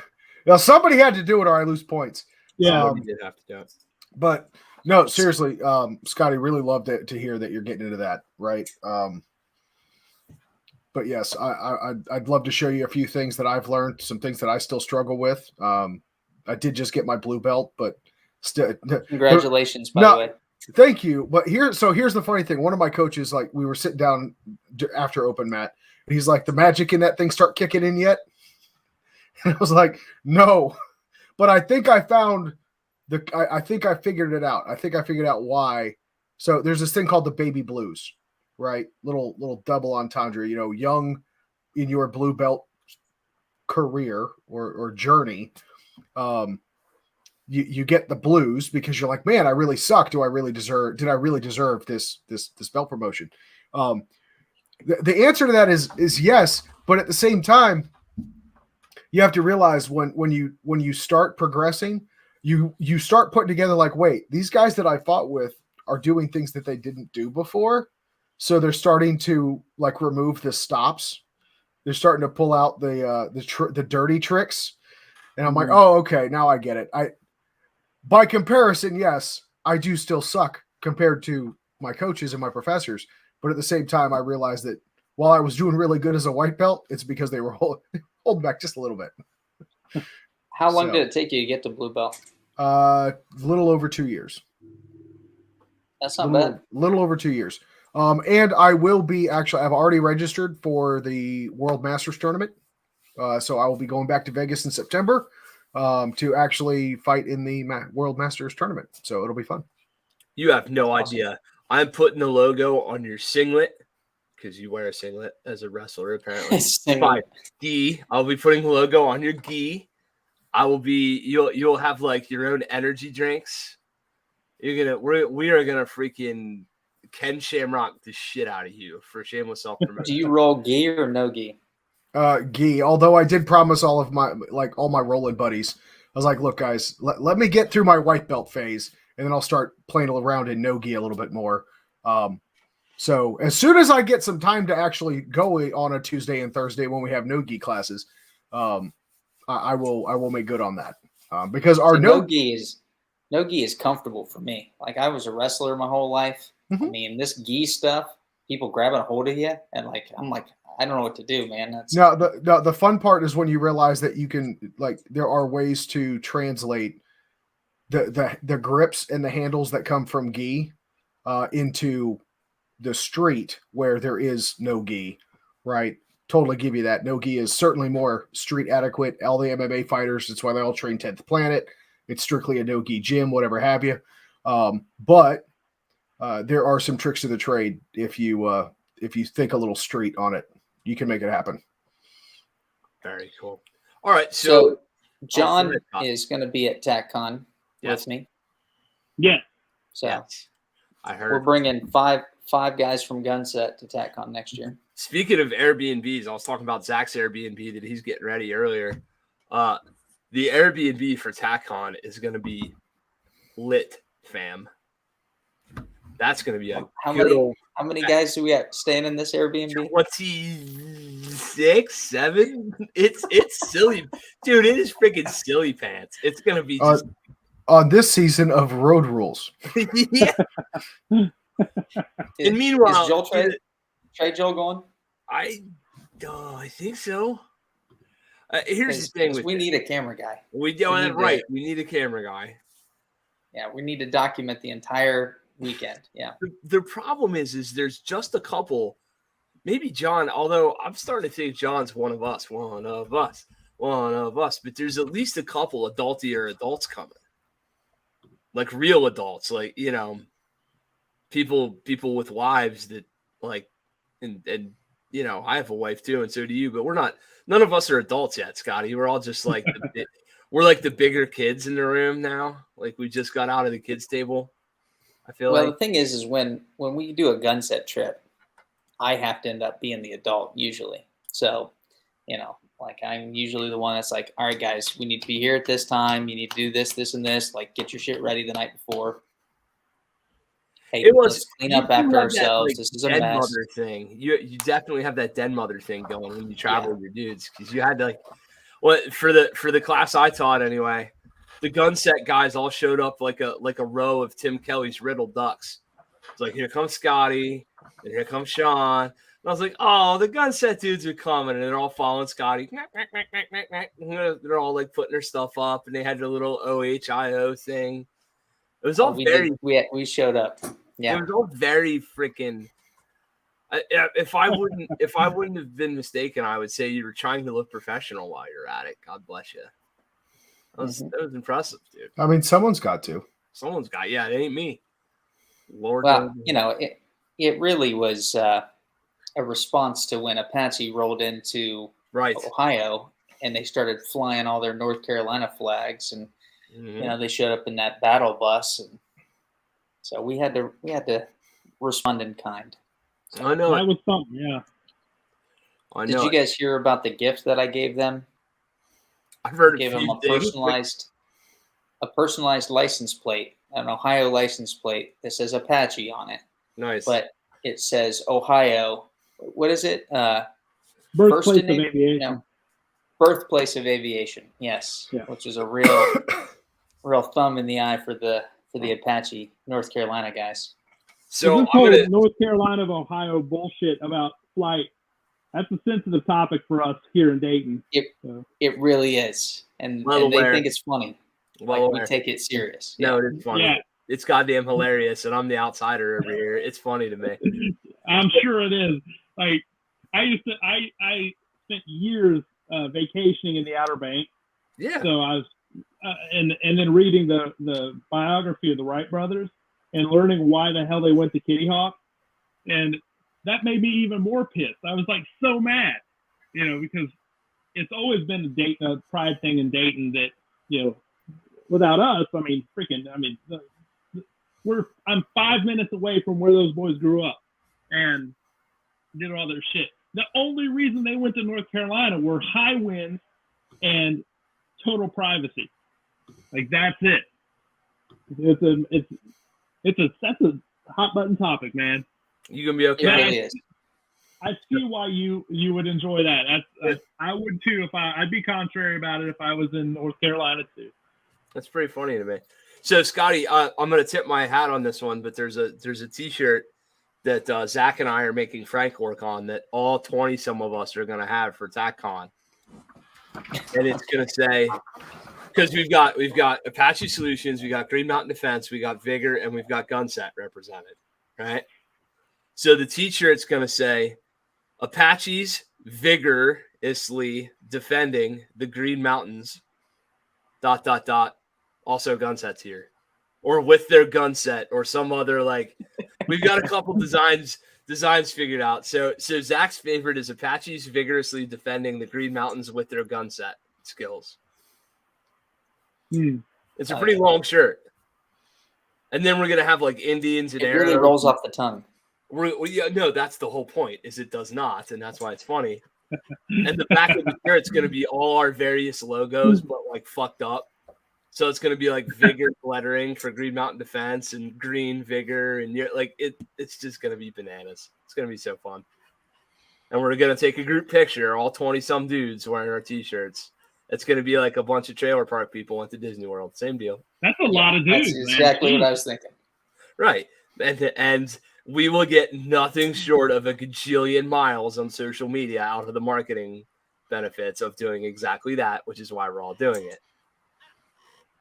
So for 5 whole minutes, when Daddy Frank and Grandpa Kent come around and start handing out T-shirts, just smile and nod, throw them on, take the picture, and then do whatever you want with it. Just to contribute, since I won't be able to be there, they all have to be small. Yeah, hell yeah. The only size you can order is a small. All right. Hard stop. I'm gonna cut mine into a halter top. Oh, baby. Yeah, so you guys haven't met John, but he's kind of a big mother effer. Yeah. I'm a little 6'4". Yeah, 6'4". Hell, I'm 4'6". You're 6'4". You got me flip-flopped. That's awesome. All right, so we're gonna do something a little different. I did this on my episode last week that I ran solo. It was a good idea, and I should have done it freaking 30 times by now. But whatever. It only took me 107 to figure it out. John, since you're the guest of honor this evening, do you have any questions for anybody on the panel? Wow, geez. Yeah, I know. Why the fuck didn't I think of that? All right. I guess I do. Hit it. Jeez. I got a couple. All right. Shoot. Now it just left me. What is the best story of that guy in a class you've ever witnessed? Oh man, I got a couple.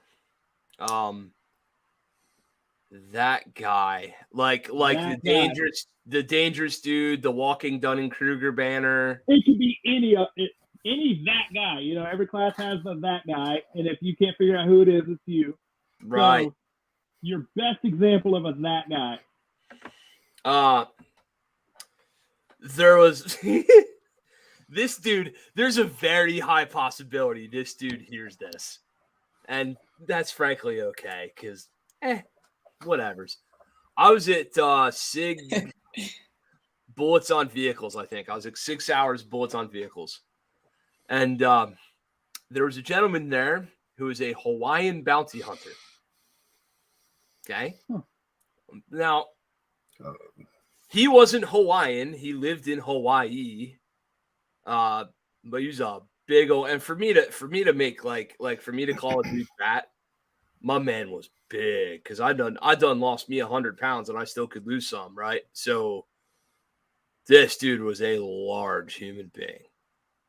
And when asked by Phil Strader, because Phil was there running classes and getting shit going, and he was in the place, and he's, oh, hey, just give me real quick, like, who you are, what you're up here for, what's going on, da-da-da, just like generally talking. My man gave a 30 fucking minute self-intro. Like, wow. He would not shut the hell up. And he runs blah, blah, blah, Bounty Hunter Solutions in Hawaii, and it's his imperative to be the deadliest man on the island. He said the words deadliest man on the island, right? Yeah. Bro, we were like, so if you've ever been to SIG, there are men who teach for SIG under pseudonyms because they're no shit the Delta guy. Yeah. Right? That dude's in front of this class, giving the safety brief or whatever, for SIG bullets on vehicles. And this dude says that it is his goal to be the deadliest man on the island. And like, he's not. It was such a self-aggrandizing fucking pile of shit that I thought it was a con. I was waiting for somebody to go, oh, we got you, motherfucker. No, for real, though. Like, take the fat suit off. This guy can actually shoot. He's a nice dude. Like, ha, wasn't that funny? It wasn't fucking funny. A dude in the class actually looked at him and was like, bro, sit down. Wow. This has gone too much. The SIG dudes are all trying to, like, when do I get in here? When do I got to say something? Like, it was nasty. And he gave that whole thing. And we got onto that goddamn range. And wouldn't you know it, he was the deadliest man on that range that day to himself and everyone around him with a country fucking mile. He did not make it through that entire weekend experience. But my buddy and I, who took that class together, were just giggle snorting all weekend at the Hampton Beach hotel room going, deadliest man on the island. Oh, my God. That's a pretty amazing example. That's above and beyond. I totally wasn't expecting all that. But well, it wasn't my class. I mean, it was fucking cartoonish, and I was just sitting there like, the fuck? Wow. Yeah.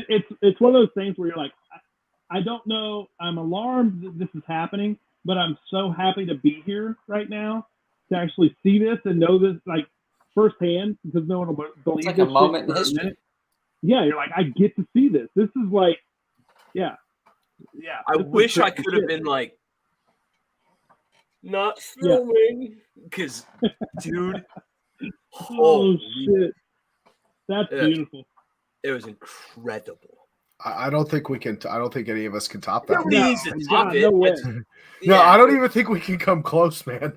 That's the first I've heard that story. That's wow. That's freaking phenomenal.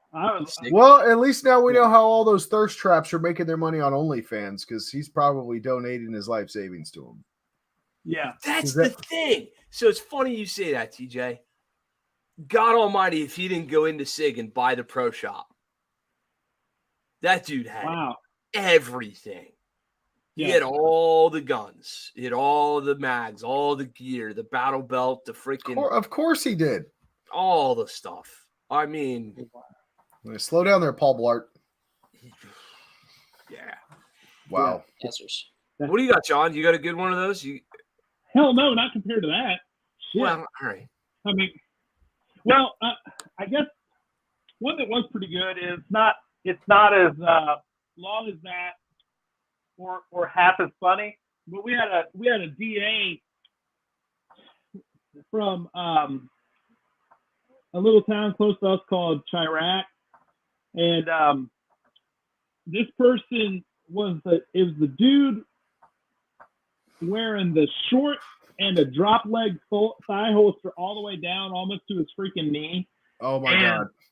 We were doing movement, just forward, lateral, backward, just some movement exercises with a pistol. And this was an early class. This was one of the few people in Chicago that could have a freaking concealed carry permit. And this dickhead was like shucking and jiving. Like the first order was go straight, then lateral. Then this is a class in which they actually did have backward movement in with the gun. So this dickhead, as soon as they said go, he started shucking and jiving, like side to side, like zigzagging, on a straight or on a absolute diagonal plane when we're supposed to just be walking straight. Right. And he's shucking and jiving. Finally, an instructor I won't name, who's dear to me, he's like, "What the fuck are you doing?" It just grabs him and stops him. And the entire weekend he was doing shit like that. And it was so funny because he had this dicked up, drop leg thigh holster made of nylon. And it was just hysterical. And after that, I was hooked. I was like, I have to keep coming to classes because if I can see assholes like this do funny shit, then I'm gonna do it. I'm gonna spend a lot of money for that. You know. I just thought of it. That's good. I just thought of another one. I have a Dave Spalding story. This is a good one. There was a man, Tim Kelly can corroborate this because he was there with me. I was in a Dave Spalding class with Tim Kelly, and there was a man while we were doing cover and concealment discussion who picked up a fairing strip from a piece of Target stand and was doing all the Cobra Kai shit off in the corner with the Target stand stick. Like spinning it like a samurai sword. And not like I would do because I don't know what to do with my hands and I'm just standing there like, like straight up in the fucking zone. Like in earnest. In honest to God, in earnest. And Spalding's up there like, I'm old and grumpy and I know more about guns than you and blah, blah, blah, blah, blah, doing his Dave thing. And he stops and he goes,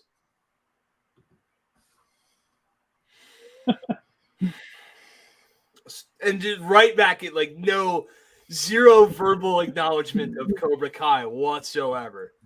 Wow. And I'm over in the corner going, like, try and like count. And he looks at me and goes, I'm like, yes, Grandpa, right away, Grandpa. And he just drove right on past it.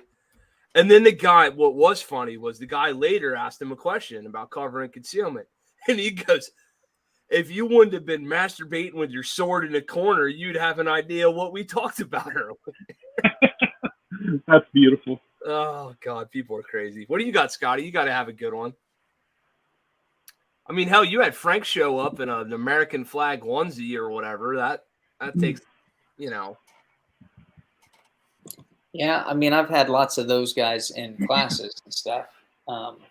But you know, I usually have pretty low tolerance for that kind of stuff. I usually find creative ways to fix that pretty quickly. You know, I try to identify pretty early on and be proactive. As far as classes I've taken, I guess I've been pretty fortunate. I've certainly had some people that showed up with some derpy rigs and some stupid holster setups and stuff, but it was mostly like just people that just didn't know what they didn't know. You know, I think John knows who I'm talking about. I was in a class with him one time, and this is like the third time I was in this class with this, or in a class with this particular individual, and like he just wouldn't be quiet. Like he just, you know, you're like, bro, we're here, like we're paying money to be here, and like you need to shut up. And that particular individual drives me crazy. But anyway, yeah, people do. I mean, I think probably the best example of a student I ever had was I had a guy who, and this was in a like basic pistol class. I mean, it was, you know, this was very early on, and he was that prototypical guy that was like, I'm just here as a formality. I've been shooting guns my whole life. I'm just here to check a box and get my license. I was in the military. And like when people say that, I immediately am like, you're going to suck. Like, say no more, dude. Yeah. I got you. And yeah, sure enough, he had bought this brand new Sig Sauer Nightmare. And first shot, bullseye, right? First shot, freaking bullseye. Second shot, wham, like 12 inches below the target. Third shot, wham, 12 inches below the target. Fourth shot, wham. And he's like, man, I think my sights came loose. And so I'm like, well, it looks like, you are giving me a little bit of a grip and press the trigger at the same time instead of gripping the gun and then pressing the trigger. And he's like, no, I've been shooting my whole life. I know how to shoot. I think my sights are off. So I let him struggle and flounder, and he's got a hole like this big, 12 inches below the target. His first shot was in the bullseye. Every other shot was down here. And so after 2 or 3 relays of him, and me working with him and trying to help him out, I even did some ball and dummy stuff where he's obviously, freaking milking the shit out of this grip and stuff. I finally am like, let me see your gun, because he just keeps saying, oh, my sights are off. And so I shoot a round through the center of the bullseye, maybe the prettiest round I've ever shot. I hand it to another instructor who's there. He puts the round through the same hole, like you would have thought that we missed it. Like, this gun is shooting perfect. Hand it back to the customer, and he goes, I still think my sights are off. I'm going to bring it into the gun shop and have you guys take a look at it on Monday. And we're like, all right, well, I guess we're just going to fail you. Like, you're not going to pass if you can't stop this. So, I've got about 1 billion examples of that. And it's mainly just ego, hubris, stuff like that. But yeah, I don't know, unless it escapes me. I generally, I don't focus on the negative.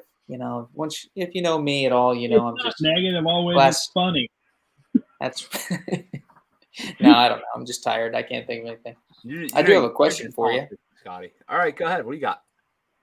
What is the skill set that you are working on right now, my man? Like, what sort of stuff have you been putting on working yourself in your own personal skill set? Shooting related or non-shooting related? In life, is there a particular deficiency you've identified that you're trying to get better at?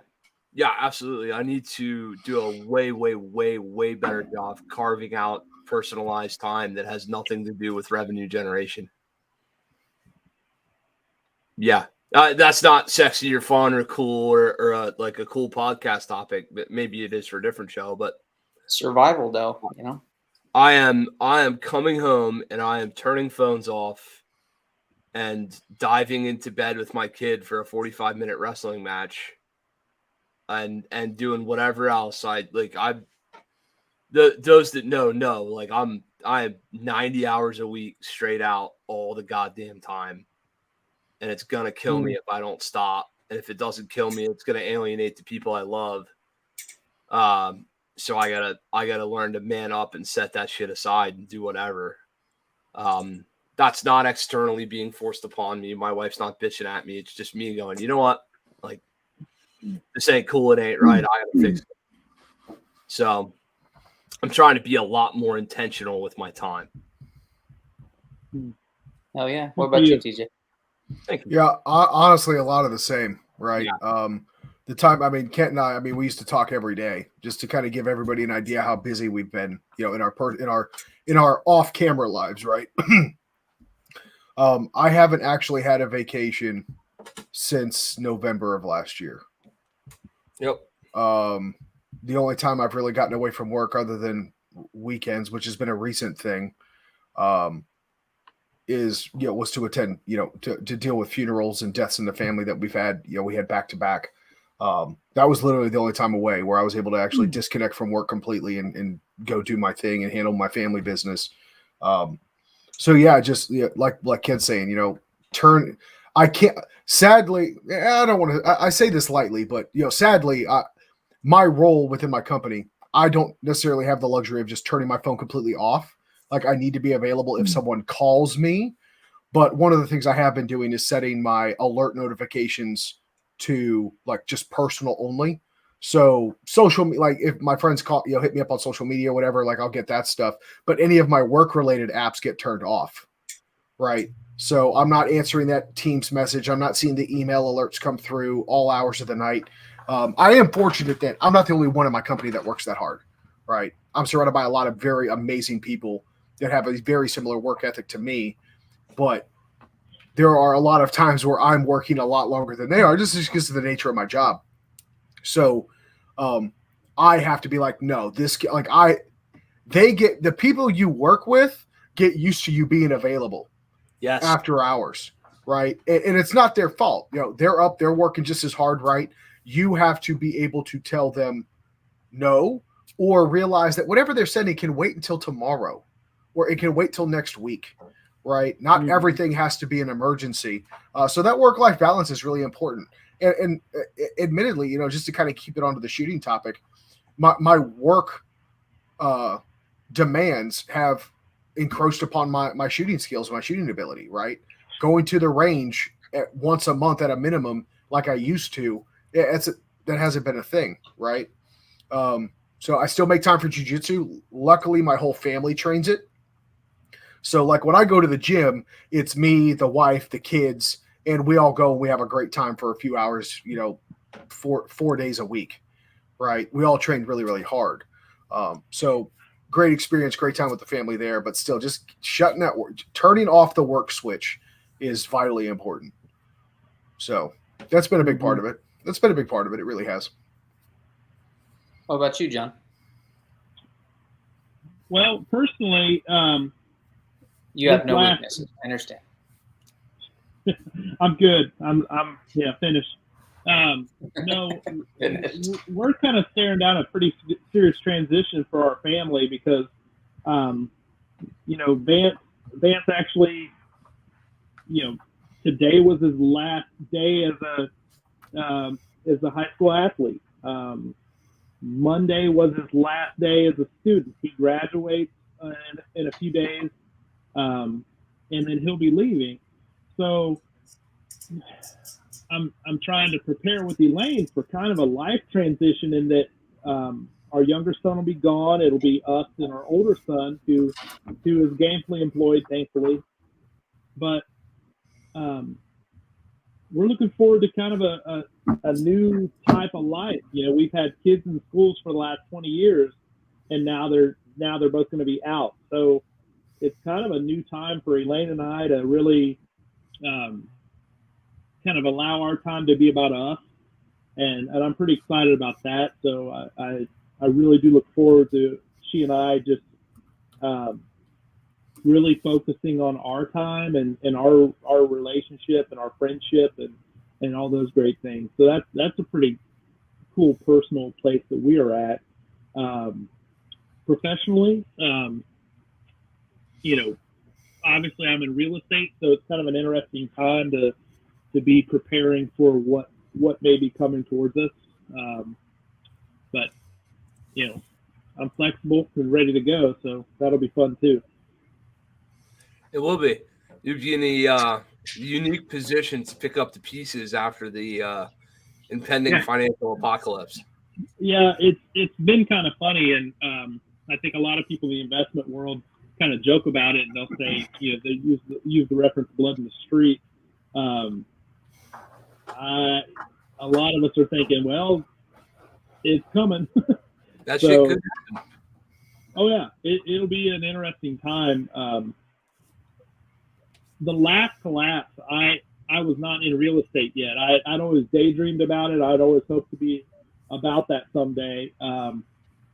So I got my first rental property in the aftermath of the last collapse in 2008. So I got my first property in like 2011 or 12. And I always said, if anything like that ever happened again with my knowledge, the knowledge that I've gained, that I would be in a better situation. Last time it was more like a daydream, and hoping that I could figure some things out. And now I've grown a lot. And unfortunately, I think we're about to see some economic carnage. Shit's about to get real. It's about to get real. Shit's about to get real. Yeah. That's a whole nother. Okay. So John, this is how this works, right? You come on the show once, we book you 3 times. So, all right. So episode 1, we just did it. Episode 2, TTPs and SOPs for folks on the spectrum in defensive situations. Cool. Episode 3, let's talk about financial carnage and what it means for your future. Right on. Yeah, that's a fun thing. See, great topic. I love it. Boom. All right, so Speaking of being intentional and time with our families and all that, it's goddamn 11 o'clock Eastern time. So we need to move to eventually wrap this up. So I'm gonna start, y'all hold me to this in the chat, whatever. I'm gonna start flipping the script on people and making them ask us some questions, because it's always an interesting place of where it takes the conversation. So Mr. Willis, you may or may not know this, but TJ has been beep booping on the back end while you weren't paying attention, and he done made you a T-shirt. So he's got a T-shirt link for you that's down here, and he's going to put it on the screen right now. He just did, because he's awesome and we're so well timed at these things. It is the "My cat's a better shooter and trains harder than you" T-shirt, or whatever. Well, TJ, pick your own T-shirt. What's it say? I said, "My cat and I can outshoot you. Train harder." I love it. That's beautiful. There you go. So for those of you playing the home game, Willis cat. Yeah. Before we went live, John was explaining to us how he had a deadly cat. This cat is not to be. Yeah. Look, where is she? Yeah, she's black, so you can't really tell. She's staring right at you. She's looking down with disdain and disgust for the fact that you would give so much time to us mortals. She's feeling nighttime predator. So, come here. Come here. Oh, well. As John Willis is taken out by his cat. Yeah, cat does not give a fuck. Cat gives zero fucks. Now she's looking at me all hard and shit. So, whatever. No, I hear you. That's pretty cool. So you got to pick a charity, please. Me? Yeah, you the guest, you the boss. Scotty's just here for eye candy, man. He was just here to reel you in. Okay, any charity. Pick a charity, homie. What's the autism? We have a local one, but I have to stretch it out, obviously, since we're talking about that. So, let me get the national name real quick. Autism Speaks. Autism Speaks. Thank you. Cool. So here's the deal. Proceeds from the My Cat Jonathan Willis T-shirt will be donated to Autism Speaks from here until infinity. Amen. Thank you, gentlemen. Yeah, man, that's how we do it. So we're so good at not making money during this podcast that the little bit of money we do make, we donate to charity anyway, because screw it. It's more fun that way. Beautiful. So that's kind of our little, one of our many little industry givebacks. We've been blessed to donate some money and to help with some cool charitable things in the past. So we're going to keep it up. Tonight's charity is autismspeaks.org, scrolling across your screen. For those of you playing audio, www.autismspeaks.org. Go donate. Don't feel like you have to buy a T-shirt if you don't want to donate through buying a T-shirt. Just go donate. And the hell with the Sling'N podcast. If you do donate without buying a T-shirt, just tell them that the 2A community cares, hashtag 2A cares, because we do. I've met some of the best humans that I've ever met through my experiences in the gun community, gun culture, and all that. So folks do a damn lot to demonize us and bring us down in the community and make us out to be evil, terrible humans. Fuck y'all. We're good people too. So I don't want to hear that nonsense. Cool. So that's 2. Number 3 is give us some recommended reading, sir. Me? Yeah. Right now, he keeps being surprised, Scotty. What the fuck? It's always him. Well, my favorite book, and this is a kind of a pride of Dayton as well, is The Frontiersman by Alan W. Eckert. That is my favorite book of all time. I reread it all the time. Number 2 would be, I'm in it right now. I finally got my paper copy. Is Holloway's Raiders. So that's the Shotgun Squad of Dallas. Or I think it was Dallas. I just got Shotgun Squad. So I'm, because I've been about that shotgun for the last 2 years, so I've really dove in hard on the shotgun stuff. So I finally got that book. Now, Rich Dad, Poor Dad by Robert Kiyosaki. Who'd have thought the real estate mogul in the room would recommend Rich Dad, Poor Dad? That makes some good sense. Yeah. it's a big thing. It was a part of my transition from, I'd spent my years in the military and then in emergency services, government service. So that book was a pretty significant part of my mindset shift from the type of work I was doing to entrepreneurship, business building, and the like. So that's a big part of my background. Just a caveat on that for those of you that are playing the home game. Not only did I read Rich Dad Poor Dad, but also there is a Rich Dad Poor Dad for Teens version. So, one of the things that I'm learning as call it a young father, right, is I really wish that there's a lot of things that I wish I knew when I was my son's age, right? Right. So when I come across a book like that, I'm always looking to see if they've got maybe a modified version for, for young adults, teens, whatever have you. Or if not, just let him, make sure your kids are reading these books too. When it comes to something like that, Rich Dad Poor Dad will change your life. It really will. So can I piggyback one onto that? Sure. Do whatever you want. With the Rich Dad Poor Dad is just to begin to understand Robert Kiyosaki and his theories on economics and a lot of systems. Another one that he does is called Why A students work for C students and B students work for the government. That's an awesome one. I love that book. Yeah.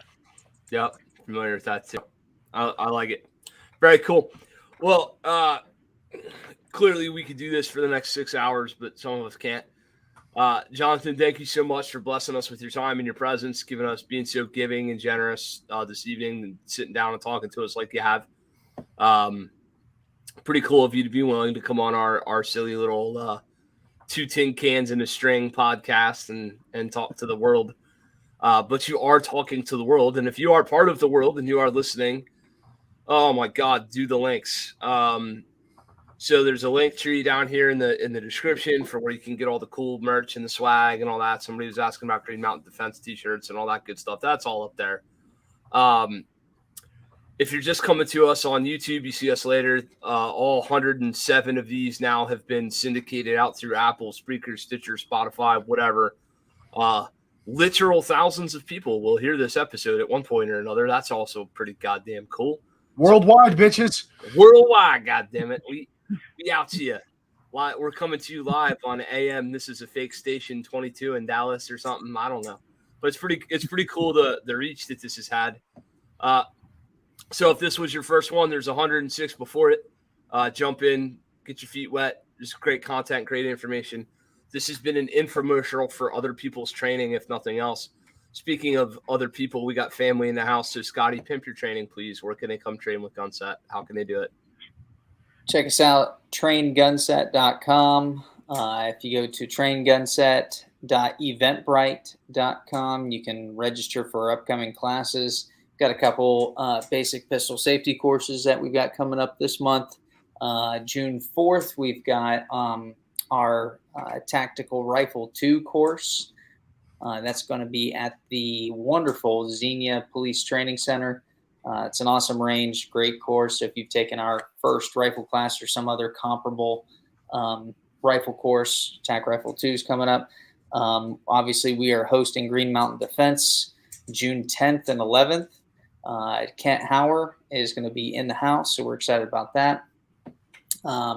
July 3rd, John, almost did it again. John's going to be teaching his real-world trauma course. That one is actually filling up really quickly, so if you want to get in that one, jump in that one. We've got a number of other rifle, shotgun, and pistol classes coming up this summer. This is what we do. This is who we are. We love it. Our entire goal in life is to challenge people to take responsibility for their own safety and to live a lifestyle of personal preparedness. And so any way that we can help you do that, that's where we're about. If you train with us, you're part of our family. So we hope you guys will come out. Thank you for having us on tonight, man. You're always welcome, dude. You guys, so I don't mean to be too mushy-bushy or whatever, but y'all dudes are family. in that the best way that I can pimp somebody else's training is I would send my spouse to your training. So like I don't know. That's the best I can do. Although I'm moderately frightened. I'm moderately frightened for you in that context because she's dangerous, but not dangerous. She is, yeah. Not dangerous in that guy, or in this case that girl way. Dangerous in the like. I would treat her with the utmost reverence. Absolutely. Speaking of family, like you treat me, it'll be way better. Yeah, I know. Hey, speaking of family, Tim Kelly from Apache, is going to be in Ohio on July 14th, July 15th, something like that, middle of July. You can go to their Eventbrite to register for that. He's bringing his AEDC course back. I think that's the same week that Phil Groff is going to be here. So some really good training opportunities coming up here in our area. So if you can train with us, come out and do it. No excuses. Yeah, let's go. Let's get it. So I got to do it. GreenMountainDefense.com/training. If you're sick of hearing me talk about it, and to steal a phrase from Mr. Willis, want to be about it, let's get on the range. Let's go. Private calendar is full. I mean, effing full. I mean, if you want to train with us, you better tell us now because the privates are booking as crazy pants as they can be. Hirsch is busy. Justin's busy. I'm busy. One med class a quarter. When our dearest Army medic friend can get her, she's got like recruits and stuff on the ground right now learning Army medicine for realsies, so she doesn't have time to teach. So we got 3 months or so for another med class, but we'll get one of those on the books. Defensive pistol metrics, Xena coming up. Defensive pistol metrics in Lewisberry coming up, and coming up in New Hampshire here pretty soon. If we can get this class off the ground, that'll be fantastic. Defensive rifle metrics October. Oh hell, I better not say a date. It'll be on the website. So get into defensive rifle metrics if you want to know about defensive rifle metrics. It's the same goddamn class with a rifle instead of a pistol. Literally, exactly. Nothing is different. Don't tell me it's different. I don't care. The targets are just further away. All there's other shit's the same. My dearest AI Justin calls them long Glocks with safeties, and I'm stealing it because it's the best idea I can find. It's the same, bro. It's just a long Glock with a safety. I don't know what the problem is. Point it that way. It'll be fine.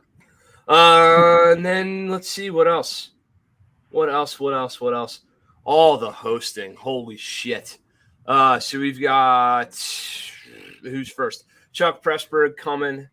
Then we've got Tim Herron coming. Then we've got Tim Kelly coming. Then we've got Tim Herron again.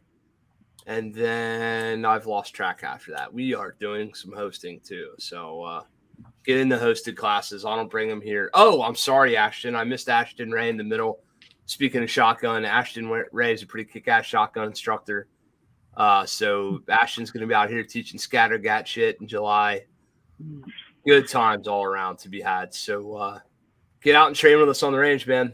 Happy to have you out. Happy to host. Happy to be hospitable. If you come to a class in my area, if you come to a hosted class, or if you come to one of my hosted class or one of my own classes, we feed people, and people sleep on our floors and our couches and our goddamn air mattresses, and in Tim Kelly's case, on our porch once. Shit happens. It's awesome. So come on out. What about you, TJ? You want to do an ad roll for the podcast or hair care products? You don't plan that far ahead, man. Right. Yeah, that's true. Who's coming on next week? The guy to talk about the things. No, whoever Kent tells me on Monday is coming. Is going to be here next week. But no, seriously, folks, Jonathan, Scotty, always a pleasure to have you, buddy. John, thank you for joining us this time. As Kent mentioned, this is one of many, bro. So welcome to the club. Looking forward to having you back, and definitely getting into some of those other conversations, man. I think it's going to be good. It's going to be good shows regardless. So thank you for your time. With that being said, thank you for having me. Absolutely, man. With that, ladies and gentlemen, that's all the time we have for this week. Once again, if you missed the live broadcast, shame on you for one. That hurts our feelings. But you can, of course, catch it on your local podcast player, Apple, Spreaker, Stitcher, Spotify, you name it. You can find us there. But go check us out. If you like the content, please tell your friends, tell your family, get them in here, get them to join the live broadcast. We love a lively chat, and we love fielding your questions while we're doing the broadcast. And by the way, if you have questions and you missed the broadcast as well, you can reach out to us at slingandleadpodcast@gmail.com, or you can hit us up on Facebook. You can also find us on the various social medias. I am the Lead Sling and Ginger, and Kent is Green Mountain Defense. Of course, I would be remiss if I didn't mention darkangelmedical.com. We get no kickbacks for any medical equipment from Kerry Davis, but if you're going to carry a gun, you should carry medical, and if you're not going to carry a gun, you should still carry medical. Chances are you're going to need that a lot more than you're going to need that pew-pew stick. So go out, get trained, make sure you're adequately equipped. Even if you're not planning on saving the lives of a stranger, consider those that are closest to you and the loved ones, right? I like to keep a full medical kit in my vehicle for all of my family. So you never know what's going to happen. Anything from a little boo-boo to a catastrophic accident, you need to be prepared for it. So www.darkangelmedical.com, code BRAVO15, that's BB15, will get you 15% off at checkout. The only thing that we ask is that you put a little note in your order saying that the Sling'N Lead podcast sent you, so Kerry knows that we're showing him some love. Until we see each other again, God bless you all. Take care of each other. Get out and shoot.